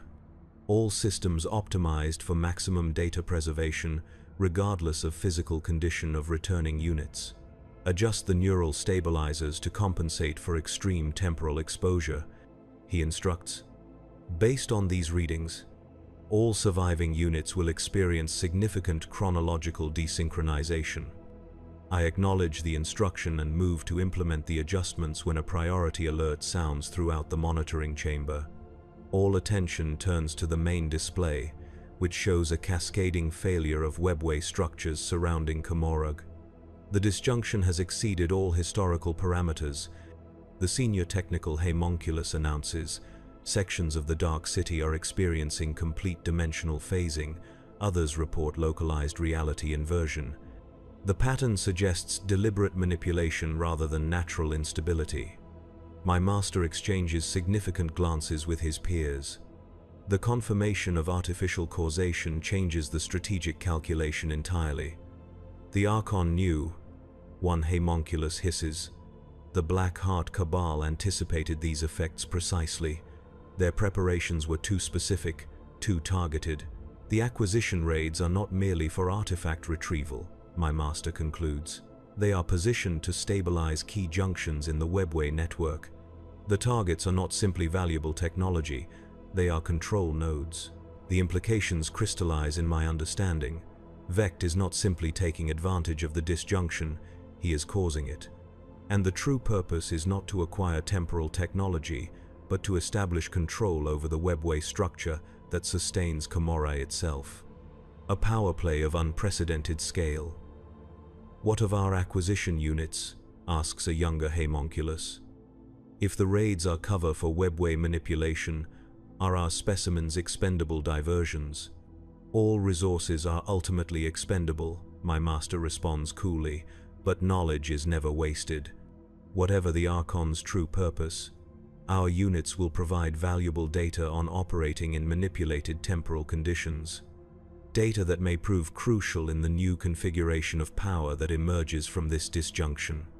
Another alert sounds, this one specifically tied to Kel's mission. Unit 1 reports successful target acquisition, the monitoring homunculus announces with surprise. Temporal device secured and extraction in progress. However, environmental conditions are deteriorating rapidly. Estimated survival probability for the unit is below 15%. All attention shifts to the incoming data stream from Kel's neural link. The information is fragmented, distorted by the extreme conditions at the target location, but enough comes through to confirm that he has indeed secured the terminus horologe or something very like it. "Remarkable," my master comments. "The modifications exceeded expectations. Even with the accelerated temporal distortions, the unit maintained functionality long enough to complete its primary objective." "Incoming transmission from Unit 1, the monitor announces. "Audio only, significant degradation." Kel's voice emerges from the communication system, distorted and fluctuating in pitch as if he is experiencing time at varying rates. "Device secured," he reports, "but temporal effects expanding beyond containment. The technology is not passive. It is actively manipulating the surrounding webway structure. This is not coincidental. The device was waiting to be activated." The senior homunculi exchange alarmed glances. Technology that awaits activation suggests pre-programming. Intentions set in motion millennia ago and only now coming to fruition. "Can you disable the device?" my master asks. "Negative," Kel responds, his voice shifting between normal speed and unnaturally slow drawn-out syllables. "The activation sequence is progressing according to established parameters. This is its purpose. The disjunction is not a random event. It is the culmination of a process initiated during the fall. The fall. The cataclysmic collapse of the ancient Eldari Empire that created Slaanesh and shattered their civilization. If this technology dates from that era and was programmed to activate now, after all these millennia, it suggests a level of foresight and planning almost incomprehensible in scope. The webway restructures," Kel continues, "not random instability, but deliberate reconfiguration, new connections forming, old ones severing permanently. Return with the device immediately," my master orders. "Priority override on all other considerations." "Too late," Kel responds, his voice now unnaturally accelerated. Temporal bubble expanding, experiencing multiple timelines simultaneously. "The device is not a tool, it is a key. It does not manipulate time. It unlocks pathways closed since the fall." The communication degrades further, becoming unintelligible before cutting out entirely. The monitoring systems show a massive surge of energy at Kel's location, then nothing, complete sensor failure. For several moments, silence reigns in the monitoring chamber. The homunculi process what they have learned, calculating implications, adjusting strategies. I remain perfectly still, awaiting instructions while my own thoughts race with possibilities. The disjunction is not a natural phenomenon but the culmination of a plan set in motion at the time of the fall. The temporal technology is not the target but the trigger for a fundamental restructuring of the webway. And Vect somehow knew, positioning his forces to take advantage of changes that will reshape Comorai itself. "The recovery chambers," my master addresses me, breaking the silence. "Prepare for emergency protocols. If any units return, their data is priority. Physical preservation is secondary." "Yes, master." As I turn to leave, a new alert sounds, this one indicating a security breach in the laboratory complex itself. The monitoring displays show multiple sections of the homunculi coven experiencing systematic failure of containment fields and defense mechanisms. Impossible. One of the senior homunculi hisses. The security systems are isolated from the webway distortions, not isolated from deliberate sabotage, my master observes coolly. It seems the disjunction provides cover for more mundane power plays as well. Before anyone can respond, the main entrance to the monitoring chamber explodes inward. Through the smoke and debris stride warriors in the distinctive armor of the incubi, the elite mercenary killers who serve as bodyguards to the wealthiest and most powerful Dark Eldar. They move with lethal precision, claves humming with energy that can slice through even homunculi modifications with ease. Behind them enters a figure whose presence causes even the ancient flesh crafters to tense visibly. Not the Archon from Vekt's inner circle who commissioned the acquisition units, but someone far more significant. Lady Aurelia Malice herself, ruler of the Cabal of the Poisoned Tongue and Vekt's most formidable rival. Esteemed homunculi, she greets them, her voice musical and venomous, simultaneously. How convenient to find so many of you gathered in one location. The disjunction creates such valuable opportunities for necessary conversations. Lady Malice, my master responds, the first to recover his composure. This incursion violates all established protocols between the Cabals and the Covens. Protocols, she repeats with elegant disdain. Such as the ones that led you to align exclusively with Vekt's interests? To provide him specialized technology that shifts the balance of power in Camorra? Those protocols died the moment you chose sides in affairs beyond your comprehension. She gestures, and the incubi move into position around the chamber, their claves held ready but not yet striking, a demonstration of power rather than immediate execution. The disjunction is not what you believe it to be, Lady Malice continues, not what Vekt has led you to believe. The temporal technology you helped him locate is not a prize to be acquired but a trap laid millennia ago. A trap he has deliberately triggered. My master exchanges glances with the other senior homunculi. Explain, he demands, his tone carefully modulated to show neither fear nor disrespect. The ancient Eldari, in the final days before the fall, created fail-safes within the webway, Lady Malice reveals. Mechanisms designed to seal portions of their network should catastrophe occur. The Terminus Horologe is one such fail-safe, not a weapon or a tool, but a key that, once activated, begins the systematic closing of webway pathways created during the Empire's decadence. And Vekt knew this, one of the other homunculi concludes.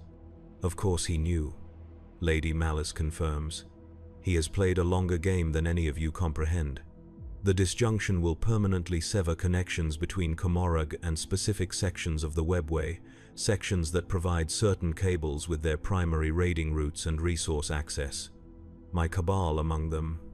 The strategic implications become clear.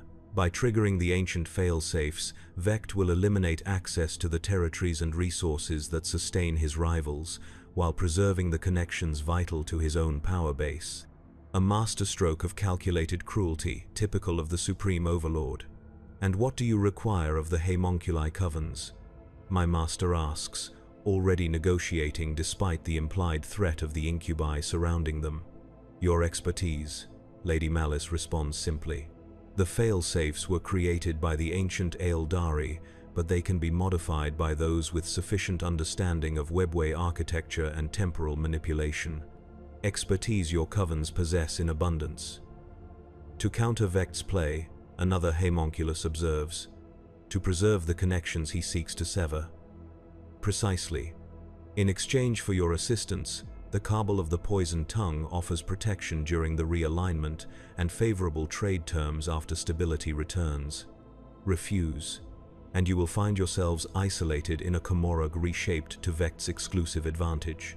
A compelling offer, delivered at Clave Point. The senior homunculi confer briefly in their archaic dialect, calculating odds and advantages with the cold precision of their kind. The specialized units we deployed may provide crucial data.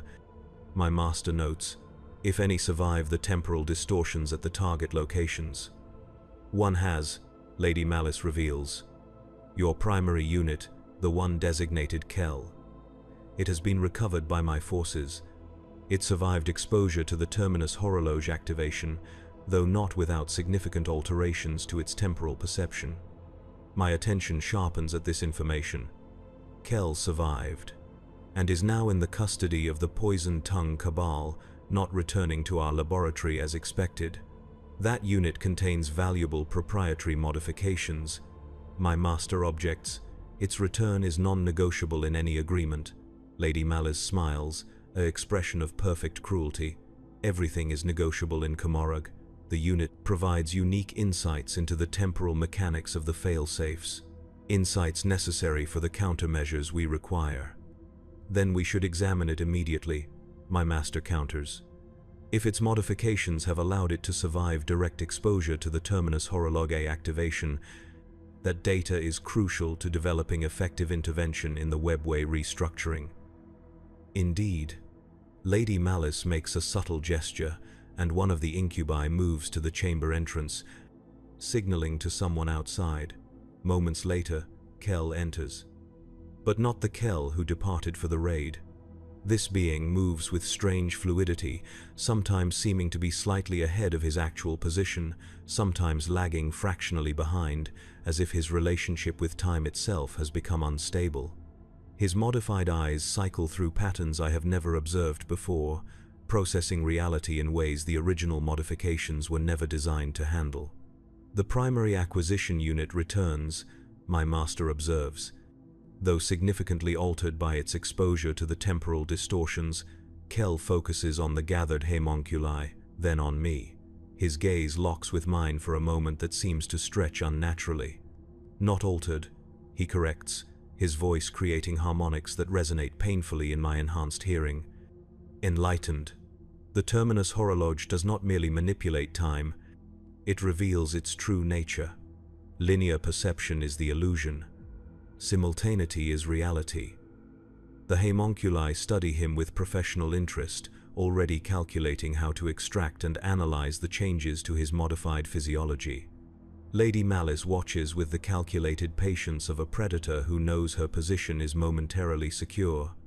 The unit has experienced temporal desynchronization on an unprecedented scale, my master notes. Its neural architecture has somehow adapted rather than collapsed. Remarkable and useful, Lady Malice adds. It perceives the webway restructuring as it occurs across multiple temporal planes simultaneously, a perspective essential for developing effective countermeasures. Kel turns his attention fully to me. Draven, he addresses me directly, breaking protocol. You see it now, the cycle of predation that defines this place, the illusion of advancement through cruelty. I remain silent, aware of the dangerous attention his familiarity draws to me. But internally, calculations accelerate. Kel has changed in ways that go beyond physical modification. His exposure to the temporal distortions has altered his perception of reality itself, and now he serves, willingly or otherwise, the interests of the Poisoned Tongue Cabal. The specialized rack will assist in analyzing the unit's adaptations, my master informs Lady Malice. Its familiarity with the baseline modifications will expedite understanding of the temporal alterations. Lady Malice nods her acceptance of this arrangement. Good. Time is simultaneously abundant and scarce. The webway restructuring progresses across multiple temporal fronts. We must act before the new configuration solidifies. Where will this work be conducted? One of the senior homunculi inquires. In a secure facility within Poisoned Tongue territory, Lady Malice responds, one shielded from the worst effects of the disjunction. Your expertise, combined with the unit's unique perspective, may allow us to preserve crucial webway connections that Vect intends to sever. The negotiation continues, details of cooperation established, guarantees of protection exchanged against promises of technical assistance. Throughout, I maintain perfect stillness and silence, the model of the obedient rack, but my mind races with implications and possibilities. The disjunction has evolved beyond its predicted parameters, revealing itself as a power play of almost incomprehensible scope. Ancient Eldari failsafes activated after millennia of dormancy, Vect manipulating these activations to reshape Comorag to his advantage. Lady Malice countering with her own gambit, forcibly recruiting the homunculi to preserve her cabal's position.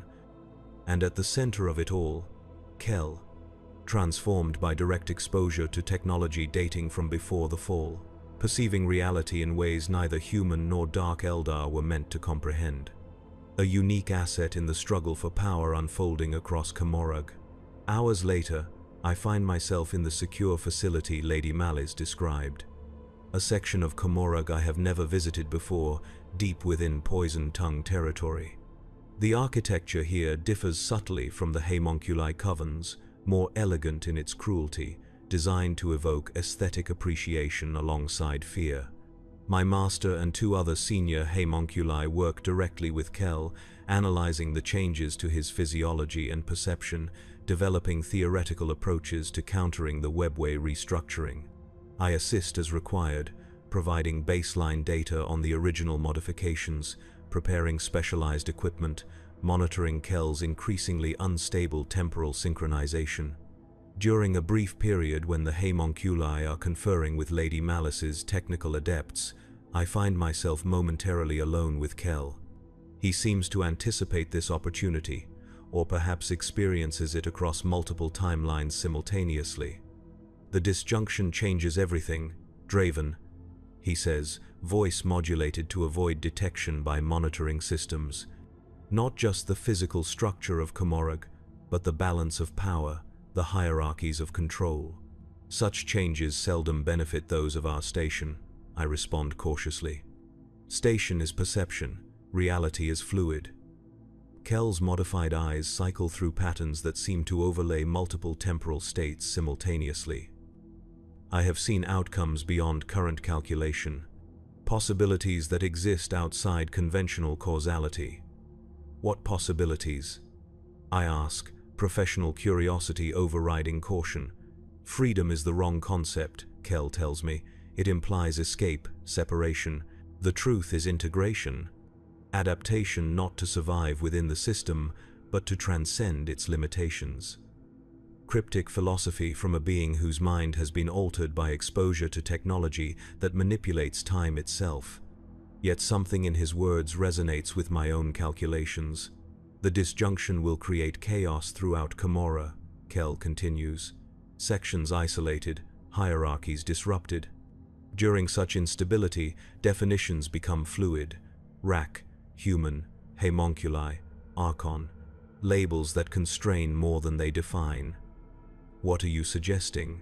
I ask directly, aware that each moment of private conversation increases the risk of discovery. When the webway restructuring reaches critical threshold, there will be a cascade of systemic failures throughout the Dark City. Security protocols, containment fields, identity verification systems. Opportunities will manifest for those prepared to recognize them.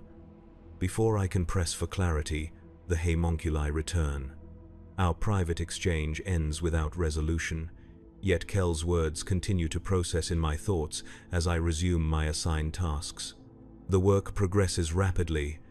The combination of homunculi expertise, Kel's unique temporal perception, and the technical resources of the Poison Tongue Cabal produces theoretical countermeasures to the webway restructuring. Not to prevent the changes entirely, which appears impossible given the ancient and powerful nature of the failsafes, but to modify their effects, preserving specific connections vital to Lady Malice's interests while allowing others to sever as Vect intended. Throughout, I observe and calculate the shifting alliances, the technical details of webway manipulation, the increasingly unstable nature of Kel's temporal perception. All data points to be integrated into my understanding of the evolving situation. Days pass, though time itself seems increasingly subjective as the disjunction progresses. Reports reach us of sections of Comorag completely, isolated, of battles erupting between cabals as territory and access routes are contested, of ancient beings emerging from sealed vaults to take advantage of the chaos. The countermeasures near completion. Lady Malice prepares specialized teams to implement the technical solutions at key junctions in the webway network. The homunculi, including my master, negotiate continued favorable relations with the Poison Tongue Cabal once stability returns. And Kel grows increasingly erratic in his temporal synchronization. Sometimes he speaks of events before they occur, other times he responds to conversations that happened hours earlier. His physical form occasionally blurs, as if existing across multiple moments simultaneously. During the final preparations, as the implementation teams ready their equipment, another opportunity for private exchange arises. Kel approaches me while I calibrate a temporal stabilization device. "It happens soon," he tells me. The critical threshold. The moment of maximum instability and opportunity. When? I ask, maintaining the appearance of technical focus. "Time is not linear," Kel responds, frustratingly abstract. Then, more concretely, when the implementation teams depart, when attention focuses on the webway junctions, the cascade of system failures begins. Be ready. Before I can request clarification, Lady Malice enters the preparation chamber, accompanied by her Lamayan advisors and incubi guards. The moment for private communication passes. "The implementation teams deploy within the hour," she announces. "The webway restructuring approaches the predicted threshold for maximum effectiveness of our countermeasures." My master inclines his head in acknowledgement. The technical solutions are optimal given the constraints. Success cannot be guaranteed, but probability favors positive outcomes for the specified junction points. "Excellent." Lady Malice turns her attention to Kel. "The temporal anomaly has provided invaluable insight. Its continued functionality, despite exposure to the failsafe activation, exceeds all projections. The modifications were designed for adaptability under extreme conditions," my master notes with professional pride. "Though the specific manifestation of temporal desynchronization was unanticipated. After the implementation, we will discuss terms for transferring ownership of the specimen to my cabal," Lady Malice states. "Its unique perspective will prove valuable in navigating the reshaped webway configuration." My master shows no outward reaction to this presumption, though I detect subtle harmonics of displeasure in his voice as he responds, "As you wish, Lady Malice. Though its long-term stability remains questionable given the progressive nature of the temporal desynchronization." The final preparations conclude. The implementation teams depart for their assigned webway junctions, equipped with the technical solutions developed under the homunculi's guidance. Lady Malice accompanies the primary team, her personal oversight emphasizing the critical importance of the operation. In the suddenly quieter preparation chamber, my master confers with the other senior homunculi. Their voices are low, their archaic dialect more obscure than usual, but my enhanced hearing catches fragments of their exchange. "Temporary alliance of necessity only," one comments. "Once the critical period passes, reassessment of alignment is essential." "Agreed," my master responds. "The Poison Tongue offers protection now, but Vect's retaliation will be calculated once the webway restructuring stabilizes." "And the temporal anomaly?" asks the third homunculus. "Its value increases with each manifestation of new perceptual capabilities." "It returns to our coven," my master states firmly. Lady Malice's presumption of ownership is premature and misguided. Their conversation continues, focusing on strategies for navigating the political aftermath of the disjunction. I maintain my assigned tasks, giving no indication that I have overheard their exchange. Kel remains in the specialized containment field, designed to stabilize his increasingly erratic temporal synchronization. His modified eyes track movements throughout the chamber, sometimes focusing on events slightly before they occur, reacting to actions not yet taken. Time passes. The implementation teams report initial successes at several webway junctions. The countermeasures appear to be functioning as designed, preserving connections vital to the Poisoned Tongue cabal while allowing others to close according to the ancient failsafes programming. Just as Kell predicted, a cascade of system failures throughout the facility. Lighting fluctuates. Containment fields destabilize momentarily before emergency systems engage. Communication networks experience distortion and interruption. The homunculi respond immediately, activating personal protection devices, issuing commands to stabilize critical systems. The remaining incubi move into defensive positions, claves ready against potential threats. Technical adepts rush to restore full functionality to affected systems. Amid the controlled chaos, Kell's containment field fails completely.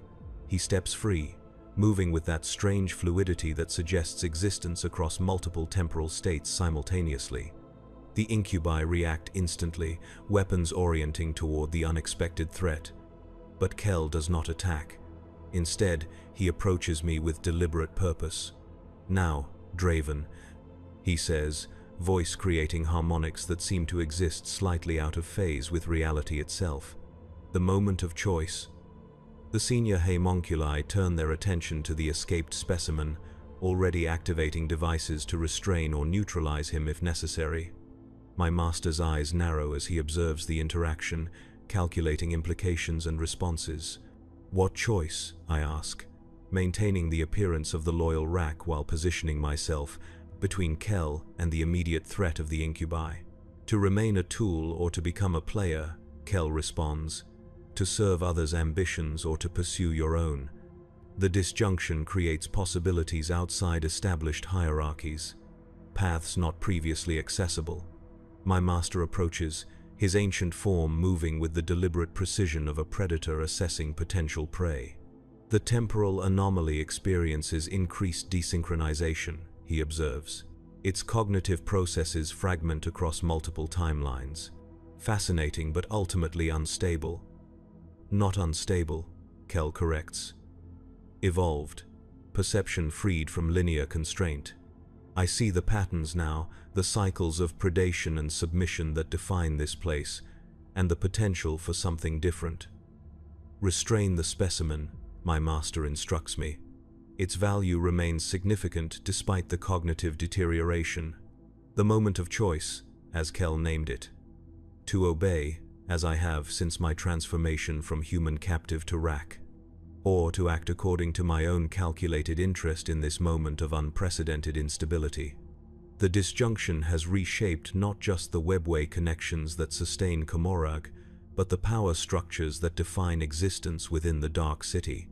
Cabals rise and fall based on their access to real space raiding routes. Covens gain or lose influence based on their alliances with ascendant or declining houses. And in such fluid circumstances, even a Rack might navigate to improved position. The specimen's temporal perception may offer unique advantages during the transition period.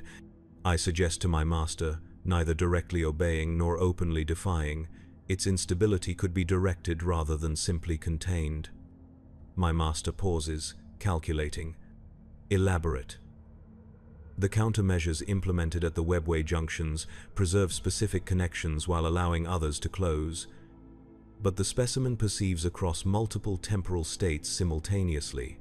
It may identify additional opportunities for advantageous manipulation beyond those prioritized by the Poisoned Tongue cabal. Opportunities that would benefit our coven specifically, my master concludes, following my implication, independent of Lady Malice's interests. Precisely, master. The other senior homunculi exchange glances, recognizing the potential value in this approach. The incubi maintain their ready stance, awaiting clear threat before acting without direct orders from their absent mistress. A calculated risk, my master acknowledges, but potentially worthwhile given the unique circumstances of the disjunction. He turns to the other homunculi. We must act quickly, before Lady Malice returns. The temporal anomaly may provide insights that secure our position regardless of which cabal emerges dominant from the restructuring. Agreement is reached. The senior homunculi activate personal transportation devices, preparing to return to their coven territories with the valuable specimen. My master gestures for me to secure Kel for transport. As I approach him, Kel speaks in subharmonics pitched for my hearing alone. Not their tool, not their specimen. The disjunction offers more than repositioning within the same corrupt system. The incubi, detecting the unauthorized preparation for departure, move to intervene. The specimen remains under Lady Malice's protection, their leader states. It does not leave this facility without her explicit authorization. Conflict becomes inevitable. The homunculi activate defensive systems built into their grotesquely modified forms. The incubi assume combat stances, claves humming with lethal energy, and in this moment of impending violence, a third option emerges in my calculations. Neither loyalty to my master nor submission to Lady Malice's authority, but a path aligned with Kel's cryptic suggestions. A path that exploits the unique instabilities of the disjunction for personal advancement beyond the limitations of my assigned role. I move with the efficiency granted by my extensive modifications, activating a sequence on the nearest control panel. Emergency containment protocols engage, creating localized stasis fields that immobilize both the homunculi and the incubi, caught by surprise at this unexpected action from a mere rack. "What are you doing?" my master demands, his ancient form struggling against the stasis effect. "Release us immediately." "Adaptation, master." I respond, the deferential title now ironic rather than genuine. "As you taught me, survival necessitates adaptation to changing circumstances." Kel watches with those strange, temporally desynchronized eyes, seeing this moment perhaps across multiple potential timelines simultaneously. "The cascade continues," he observes.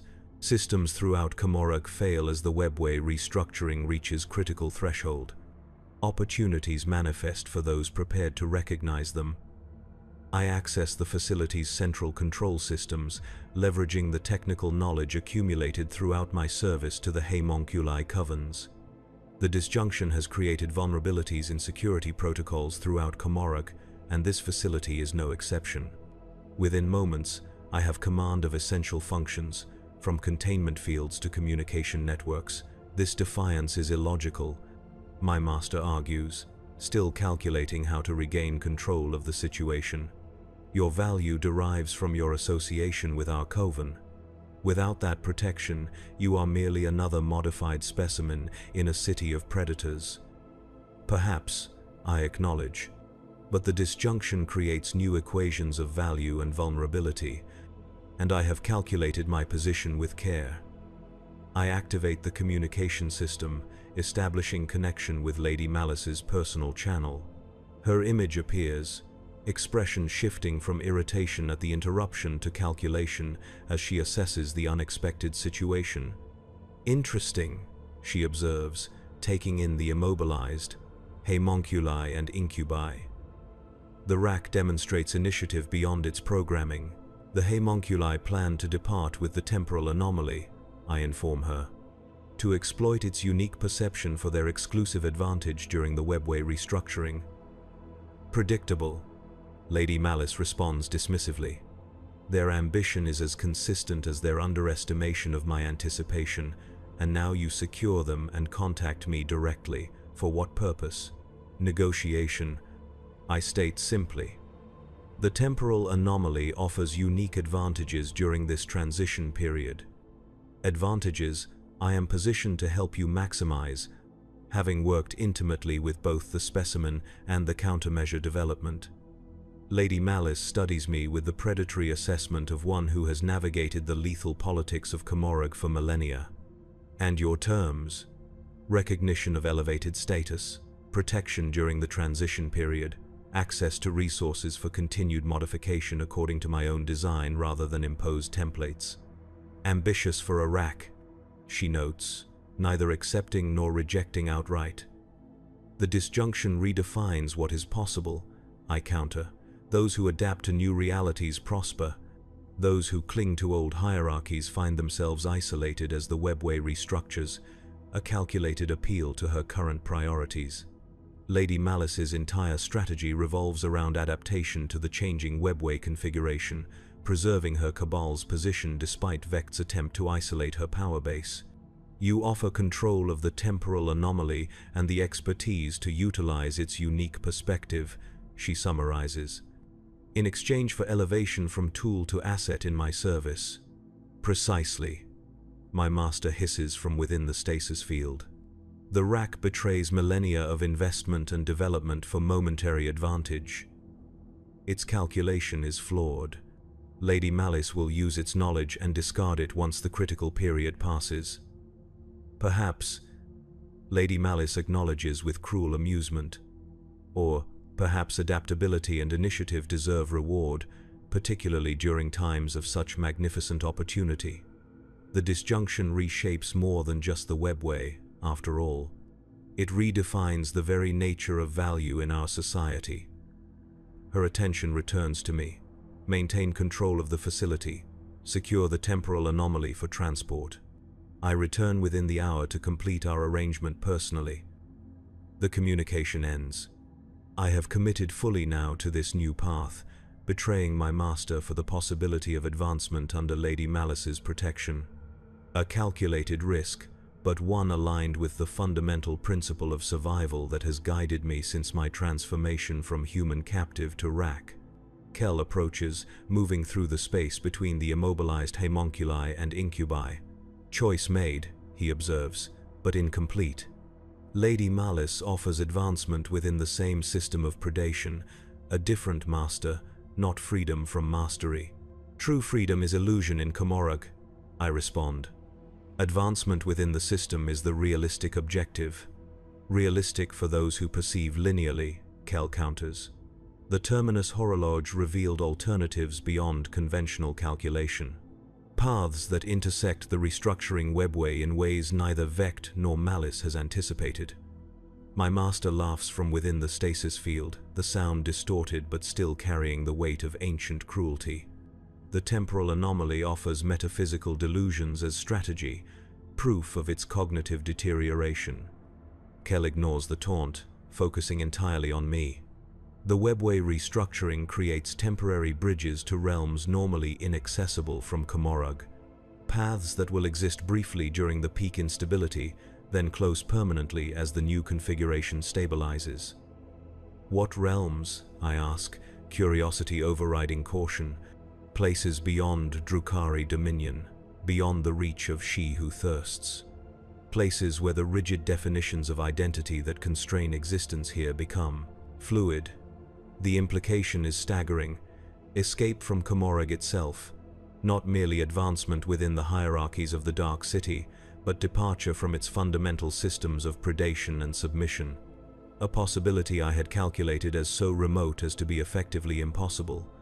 Such paths would be detected by the cabals, I observe. Secured or destroyed rather than left accessible. They exist in temporal flux, Kel explains. Perceivable only to those who experience time non-linearly, invisible to conventional sensors and predictive models. The Terminus Horologe did not simply alter my perception, it synchronized me with the underlying temporal architecture of the webway itself, a dangerous proposition. Even if such paths exist, attempting to access them means abandoning the calculated advantage of alignment with Lady Malice. Exchanging a tangible improvement in status for a theoretical possibility of escape that depends entirely on the testimony of a being whose mind has been altered by exposure to ancient and barely understood technology. Lady Malice returns within the hour, I note. The opportunity for alternative action is limited. Time is subjective, Kel responds. Particularly now, as the disjunction reaches peak instability. What constitutes an hour in baseline perception may contain multiple decision points across parallel temporal streams. My master interjects, his voice carrying tones of manipulative reason. The rack calculates probabilities, as it was designed to do. The tangible advantage of elevation under Kabbalite protection against the insubstantial promise of impossible escape. The rational choice is obvious. Rationality depends on initial assumptions, Kell counters, on definitions of value and possibility conditioned by existing power structures. The terminus horologe revealed the artificial nature of those constraints. I consider the opposing perspectives, calculating rapidly as time progresses toward Lady Malice's return. Stasis fields will not hold the homunculi indefinitely. The facility's systems remain compromised by the cascade failures spreading throughout Komorog. Decision points narrow with each passing moment. If such paths exist, I ask Kell directly, where do they lead? Not where, when. The restructuring creates bridges across time as well as space, connections to periods before the current configuration of power solidified, before certain choices became effectively irrevocable. Speak plainly, I demand. A path exists that intersects with the time shortly after your initial capture, before the modifications that integrated you into the homunculi systems, a junction point where alternate trajectories become possible. The implication freezes my thoughts momentarily. A path back to a point where I was still fundamentally human, before the surgical alterations, the neural rewiring, the systematic erosion of identity through pain and conditioning. Impossible, my master hisses. The temporal anomaly describes time travel, a theoretical absurdity, further proof of cognitive fragmentation. Not travel, Kell corrects. Intersection. The webway exists partially outside conventional spacetime. The restructuring creates temporary alignments between points normally separated by impermeable boundaries. I access the facility's monitoring systems, checking the progression of the disjunction throughout Komorog. The data confirms unprecedented instability in the webway network. Reality distortions manifesting in patterns never before recorded. Temporal anomalies reported in multiple sectors, particularly those nearest the locations where the ancient failsafes were activated. If Kell speaks truth, the opportunity is unique, unrepeatable, available only during this singular convergence of circumstances engineered across millennia. How do we access such a path? I ask, decision crystallizing even as I form the question. The facility contains a secondary webway portal, Kell responds, maintained by the poisoned tongue for emergency evacuation. Its control systems are affected by the cascade failures.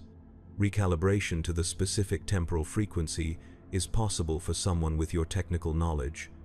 My master recognizes the shift in my calculation. You risk everything on the delusion of a temporally fractured mind, he warns. Even if such a path exists, you are no longer what you were. The modifications are irreversible. You cannot simply return to humanity. Perhaps not completely, I acknowledge. But the choice of what to become next need not be dictated by the hierarchies of Komorog. I access the facility's schematics, locating the secondary webway portal. It exists as Kell described, a small but functional gateway maintained for the personal use of Lady Malice and her inner circle, currently offline due to the cascade failures affecting systems throughout the facility. The portal requires recalibration and reactivation, I observe. The process will take time and will be detected by monitoring systems still operational throughout the Cabal territory. Time is relative during peak instability, Kell reminds me. And detection depends on conventional observation parameters. We exist temporarily outside those constraints. A decision point. Commitment to a course with no certainty of success, based on the testimony of a being altered by exposure to ancient technology. Against the tangible but limited advancement offered by allegiance to Lady Malice in the new configuration of power emerging from the disjunction, I choose. Guard the homunculi and incubi, I instruct Kell. The stasis fields will destabilize as I divert power to the portal systems. They cannot perceive me correctly while I maintain temporal desynchronization, Kell assures me. Their reactions will target where I appear to be rather than where I exist. I move quickly to the portal control systems, leveraging my technical knowledge gained through years of service in the homunculi laboratories. The cascade failures have disrupted normal operation, but the fundamental architecture remains intact. Recalibration requires understanding of webway mechanics beyond standard rack training, but my unique position as intermediary between the homunculi and their human subjects has granted me access to knowledge typically restricted. The rack betrays its nature. My master calls from the stasis field, which has begun to fluctuate as I redirect power. The modifications that make you valuable will become your prison outside Komorog. The pain suppression, the neural enhancements, all require specialized maintenance only the homunculi can provide. Adaptation continues beyond your controlled environment. I respond, not pausing in my work. As you taught me, survival necessitates evolution. The portal systems respond to my adjustments. Power builds in the activation matrix as I calibrate to the temporal frequency Kel has specified. Reality distorts around the portal frame, the air shimmering with energies that reflect the fundamental instability of the webway during peak disjunction. Alarms activate throughout the facility. The unauthorized portal activation has triggered security protocols still functioning despite the cascade failures. Lady Malice will be notified immediately. Her return will accelerate. The window of opportunity narrows. I inform Kel. Final calibration sequence initiating. The stasis fields containing the homunculi and incubi collapse completely as the last power reserves are diverted to the portal activation. They recover quickly, ancient reflexes and combat training overcoming momentary disorientation. Stop the rack. My master commands the incubi. The temporal anomaly must be contained. Both are vital assets Lady Malice requires. The incubi hesitate briefly, caught between conflicting imperatives. Their loyalty to Lady Malice demands they prevent unauthorized use of the emergency portal. But my earlier communication with their mistress suggested a new arrangement that placed me under her protection. The hesitation ends as the senior incubi assesses priorities. Secure the portal, he orders his warriors. Neutralize all threats to Cabal assets. They move with lethal grace, claves humming with energy that can slice through even homunculi modifications with ease. The senior homunculi activate defensive systems built into their grotesquely modified forms, preparing to recapture both me and Kel as valuable property. Kel intercepts the advancing threats, moving with that strange temporal fluidity that places him slightly out of phase with conventional reality. The incubi strike with perfect form, but their blades pass through spaces Kel occupied milliseconds before, or will occupy milliseconds later. The portal stabilizes, I announce, completing the final calibration. The gateway pulses with energies unlike any standard webway activation, colors that hurt the mind to perceive ripple across its surface. Temporal distortions create echo images of the portal as it exists across multiple states simultaneously. Quickly, Kel urges, still moving between the strikes of the increasingly frustrated incubi. The intersection point exists briefly during peak instability. Once the webway restructuring passes critical threshold, the path closes permanently. My master approaches from another angle, ancient form gliding with the deceptive speed of a being who has evolved over millennia of predatory existence. Consider the rationality of your choice, he appeals one final time. Even if this theoretical path exists, you abandon certain advantage for desperate uncertainty. Certainty is illusion in a city built on betrayal, I respond. Adaptation means recognizing when the parameters of calculation have fundamentally changed. The portal reaches full activation, the gateway stabilizing despite the temporal distortions. Through its surface, I glimpse fragments of realities in flux. Pathways that shimmer and shift as the webway restructures according to programs set in motion at the time of the fall. Kel disengages from the incubi with a final display of temporal desynchronization that leaves them striking at after images. He moves to join me at the portal threshold. The path exists as I perceived it, he confirms, intersection with the temporal point shortly after your initial capture, before the modifications that defined your existence here. A proximity alert sounds. Lady Malice approaches the facility, her personal transport moving at maximum speed, minutes at most before her arrival. Once we cross, there is no return, I note. Komorra will become inaccessible as the webway restructuring completes. One path ends, others begin, Kel responds. Adaptation continues beyond the Dark City. My master makes a final attempt to prevent our departure, activating a stasis projector built into his modified form. The field envelops me partially, slowing movement, creating the familiar sensation of time stretching beyond normal perception. But unlike previous experiences with such technology, I find my consciousness adapting rather than succumbing. Perhaps Kel's temporal desynchronization has affected me through proximity. Perhaps my own modifications have evolved beyond their intended parameters. Whatever the cause, I maintain awareness and limited mobility despite the stasis effect. Fascinating. My master observes with clinical detachment even as he attempts to halt my escape. The rack demonstrates adaptive capability beyond design specifications. Further evidence of the value you abandon through this irrational choice. Not abandonment, I correct, fighting through the stasis effect with growing strength. Transformation. As you taught me through pain and modification, evolution through challenge. With supreme effort, I break free of the stasis field, the energy dispersing in patterns that reflect the temporal distortions affecting the facility. My master's expression shifts from clinical interest to something approaching respect. Perhaps you were more successful an experiment than intended, he acknowledges. Go then, evolution demands testing boundaries. This unexpected concession momentarily disrupts my calculation. Is it genuine recognition of my demonstrated capability? Or a final manipulation, a way to claim credit for my defiance as proof of his experimental success? No time to analyze further. The portal destabilizes as the webway restructuring approaches final threshold. The path Kel described will close permanently within moments. Now, Kel urges, the intersection point manifests optimally. Together, we step through the gateway, leaving behind the homunculi, the incubi, my master, and the approaching Lady Mallies.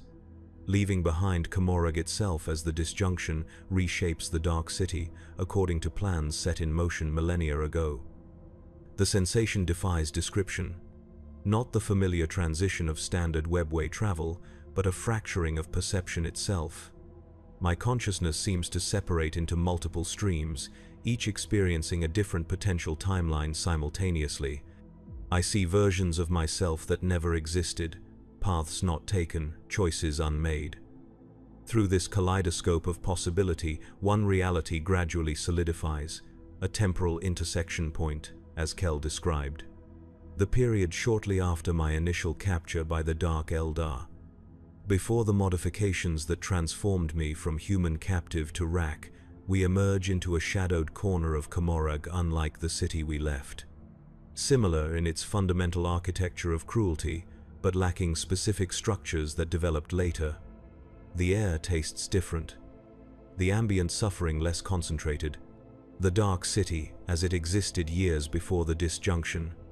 Temporal intersection achieved, Kel confirms, his form still fluctuating slightly with desynchronization effects. The Dark City, restructuring completes in the timeline we departed.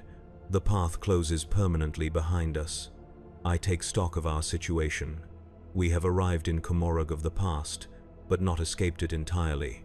Still within the Dark City, still surrounded by predatory beings who would view us as either prey or useful specimens. We have traveled back in time, but remain in the Dark City, I observe. Our escape is incomplete. The intersection point is not the destination but the junction, Kel explains. From here, paths exist that were closed in our original timeline. The slave pens where you were initially held connect to multiple sub-branches of the webway, including routes the Dark Eldar have not fully secured. You can perceive these paths? Yes. The temporal desynchronization allows me to see connections invisible to conventional perception.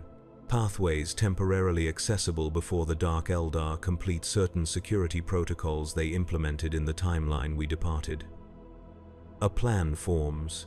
Not escape to some idealized freedom, but navigation to spaces with fewer constraints.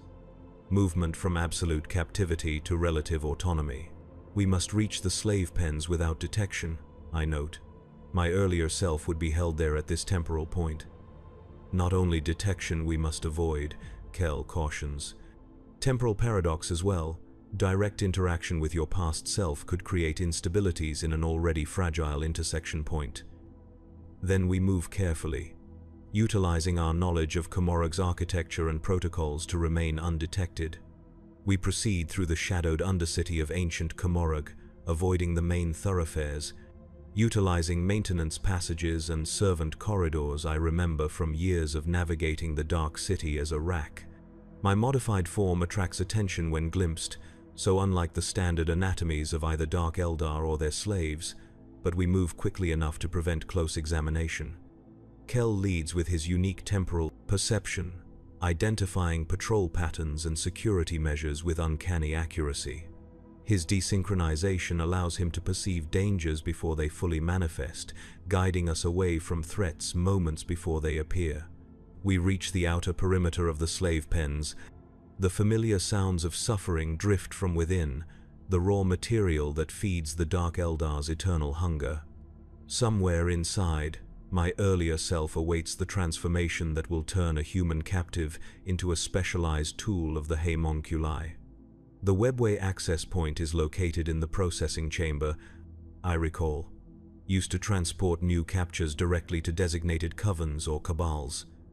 Correct, Kel confirms, and temporarily vulnerable during this specific temporal window, before certain security protocols were implemented following an escape incident that occurs 3 days from this point in the timeline. We infiltrate the slave pen complex, moving against the flow of normal processing. The Dark Eldar guards are vigilant but focus primarily on preventing escape from within rather than infiltration from without. Our movements, guided by Kel's temporal perception and my knowledge of procedures, avoid direct confrontation.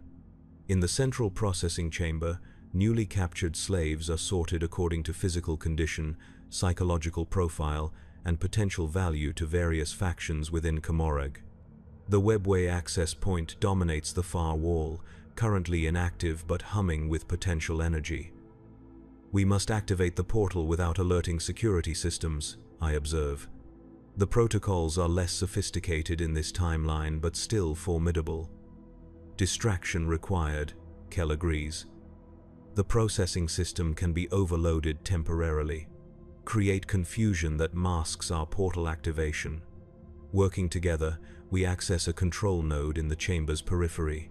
My technical knowledge, combined with Kel's ability to perceive system vulnerabilities across temporal states, allows us to introduce a controlled cascade failure, similar to but smaller than the one that affected Komorog during the disjunction. Alarms sound, lighting fluctuates. Containment fields around particularly valuable specimens destabilize briefly. The Dark Eldar guards respond with practiced efficiency, but the multiple simultaneous failures divide their attention effectively. Now, Kel urges, the webway access activates with minimal security during system reset. We move quickly to the portal controls, initiating activation sequence while the guards focus on containing the more visible disruptions. The gateway pulses to life, its surface rippling with the familiar energies of webway transition, but lacking the temporal distortions of our earlier portal.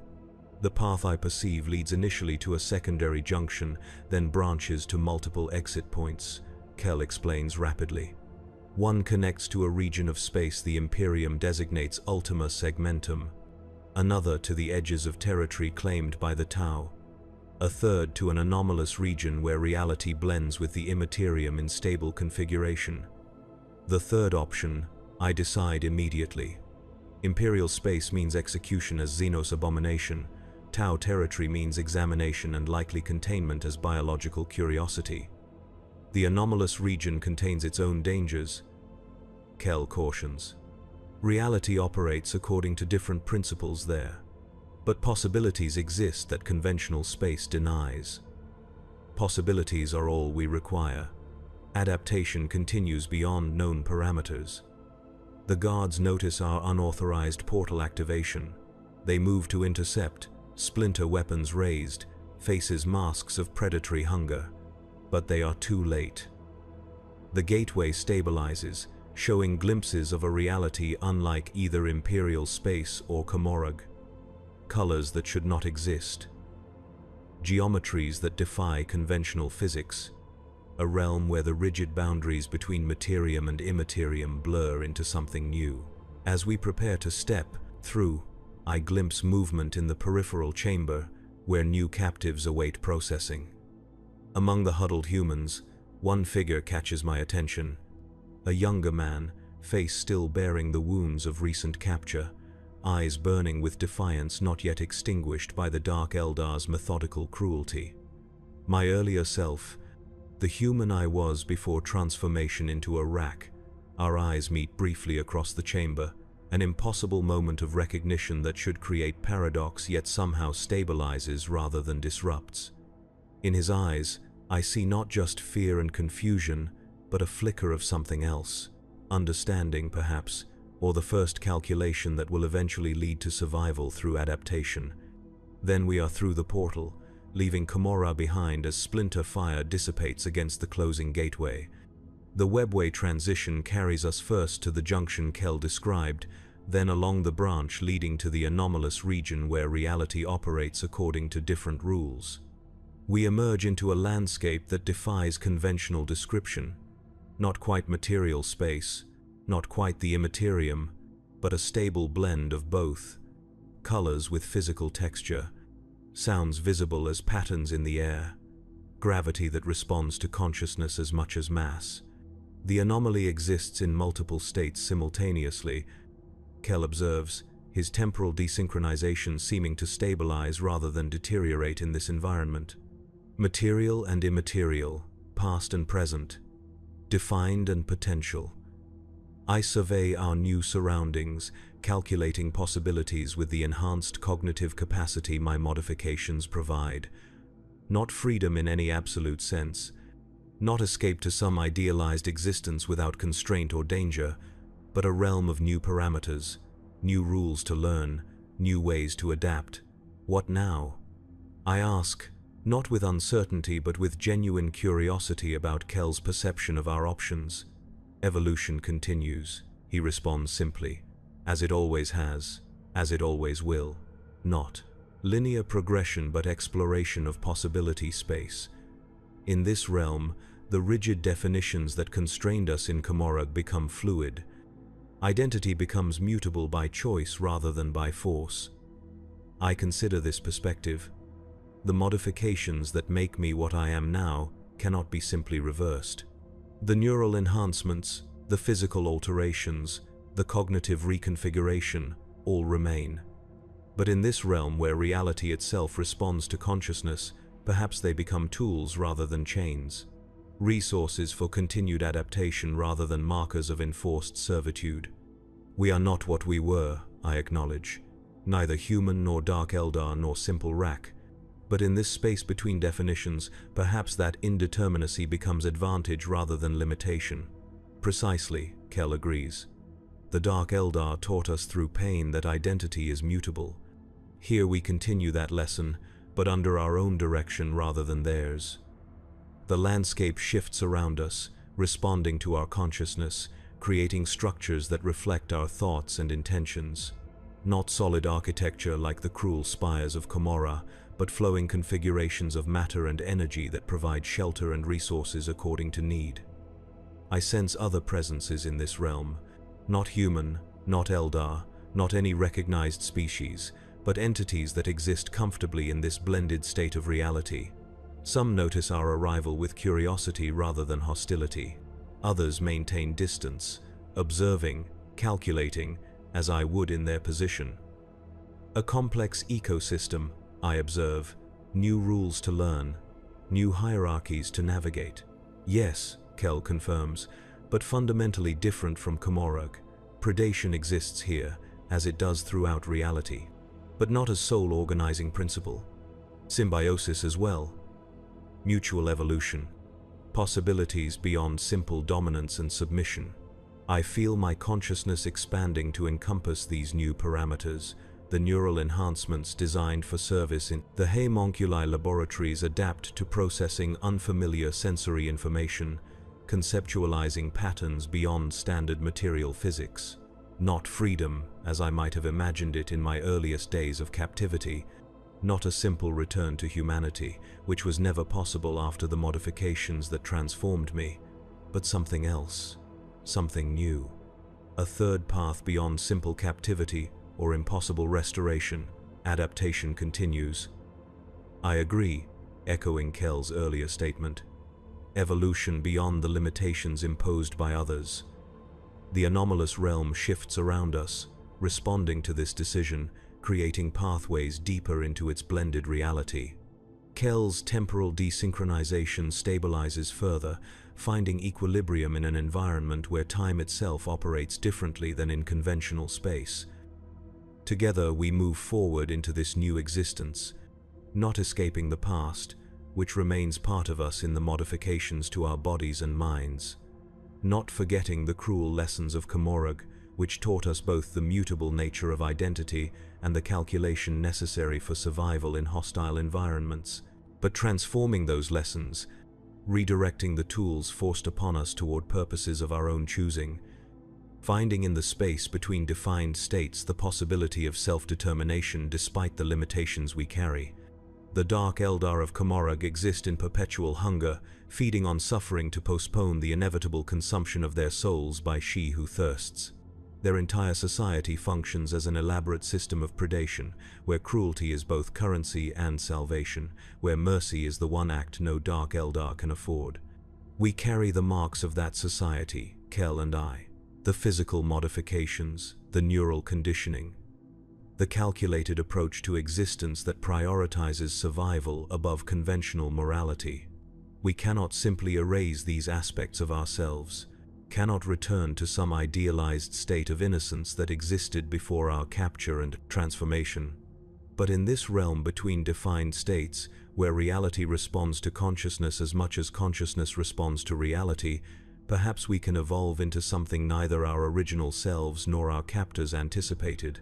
Neither fully human nor dark Eldar nor simple Rak, but something that incorporates elements of each while transcending their limitations.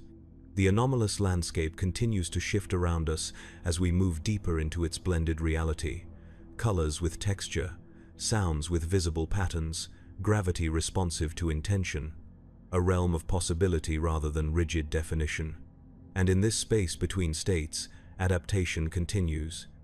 Evolution beyond imposed constraints. The lesson of Komorog transformed from tool of oppression to means of liberation, not freedom from limitation, which exists nowhere in reality, but freedom to choose which limitations define us. The twisted life I experienced among the dark Eldar becomes not merely trauma to be escaped, but knowledge to be repurposed. The cruel efficiency of their predation, the calculated application of pain as both control and currency, the mutable nature of identity under sufficient pressure, all lessons that remain valuable even as I reject the purposes toward which they were originally directed. Kell walks beside me, his temporal perception now an advantage rather than disability in this environment where time itself operates differently than in conventional space. Together we represent something new, not victims who escaped, not tools that broke programming, but conscious agents who carry the mark of our experiences while choosing our own path forward. The dark city of Komorog continues its eternal feast, predators and prey locked in cycles of cruelty that sustain their existence against the soul hunger of Slaanesh. The disjunction reshapes its webway connections according to plans set in motion millennia ago, creating new configurations of power and vulnerability for the endless game of predation to continue. But we are no longer pieces on that board, no longer bound by its rules or defined by its hierarchies. In this anomalous realm between states, we begin a different kind of existence, not utopian, not without danger or constraint, but self-directed in a way that Komorog would never permit. Adaptation continues, evolution persists. The twisted life among the dark Eldar becomes not the end of my story but a chapter within it. A period of transformation that, while forced upon me through cruelty and pain, provided tools that now serve my own purposes rather than theirs. The flesh remembers what the mind forgets. But in this space between defined states, both flesh and mind evolve beyond their original programming, becoming something neither fully human nor dark Eldar, but uniquely adapted to navigate the boundaries between realities. And in that unique adaptation, perhaps, a form of freedom exists after all.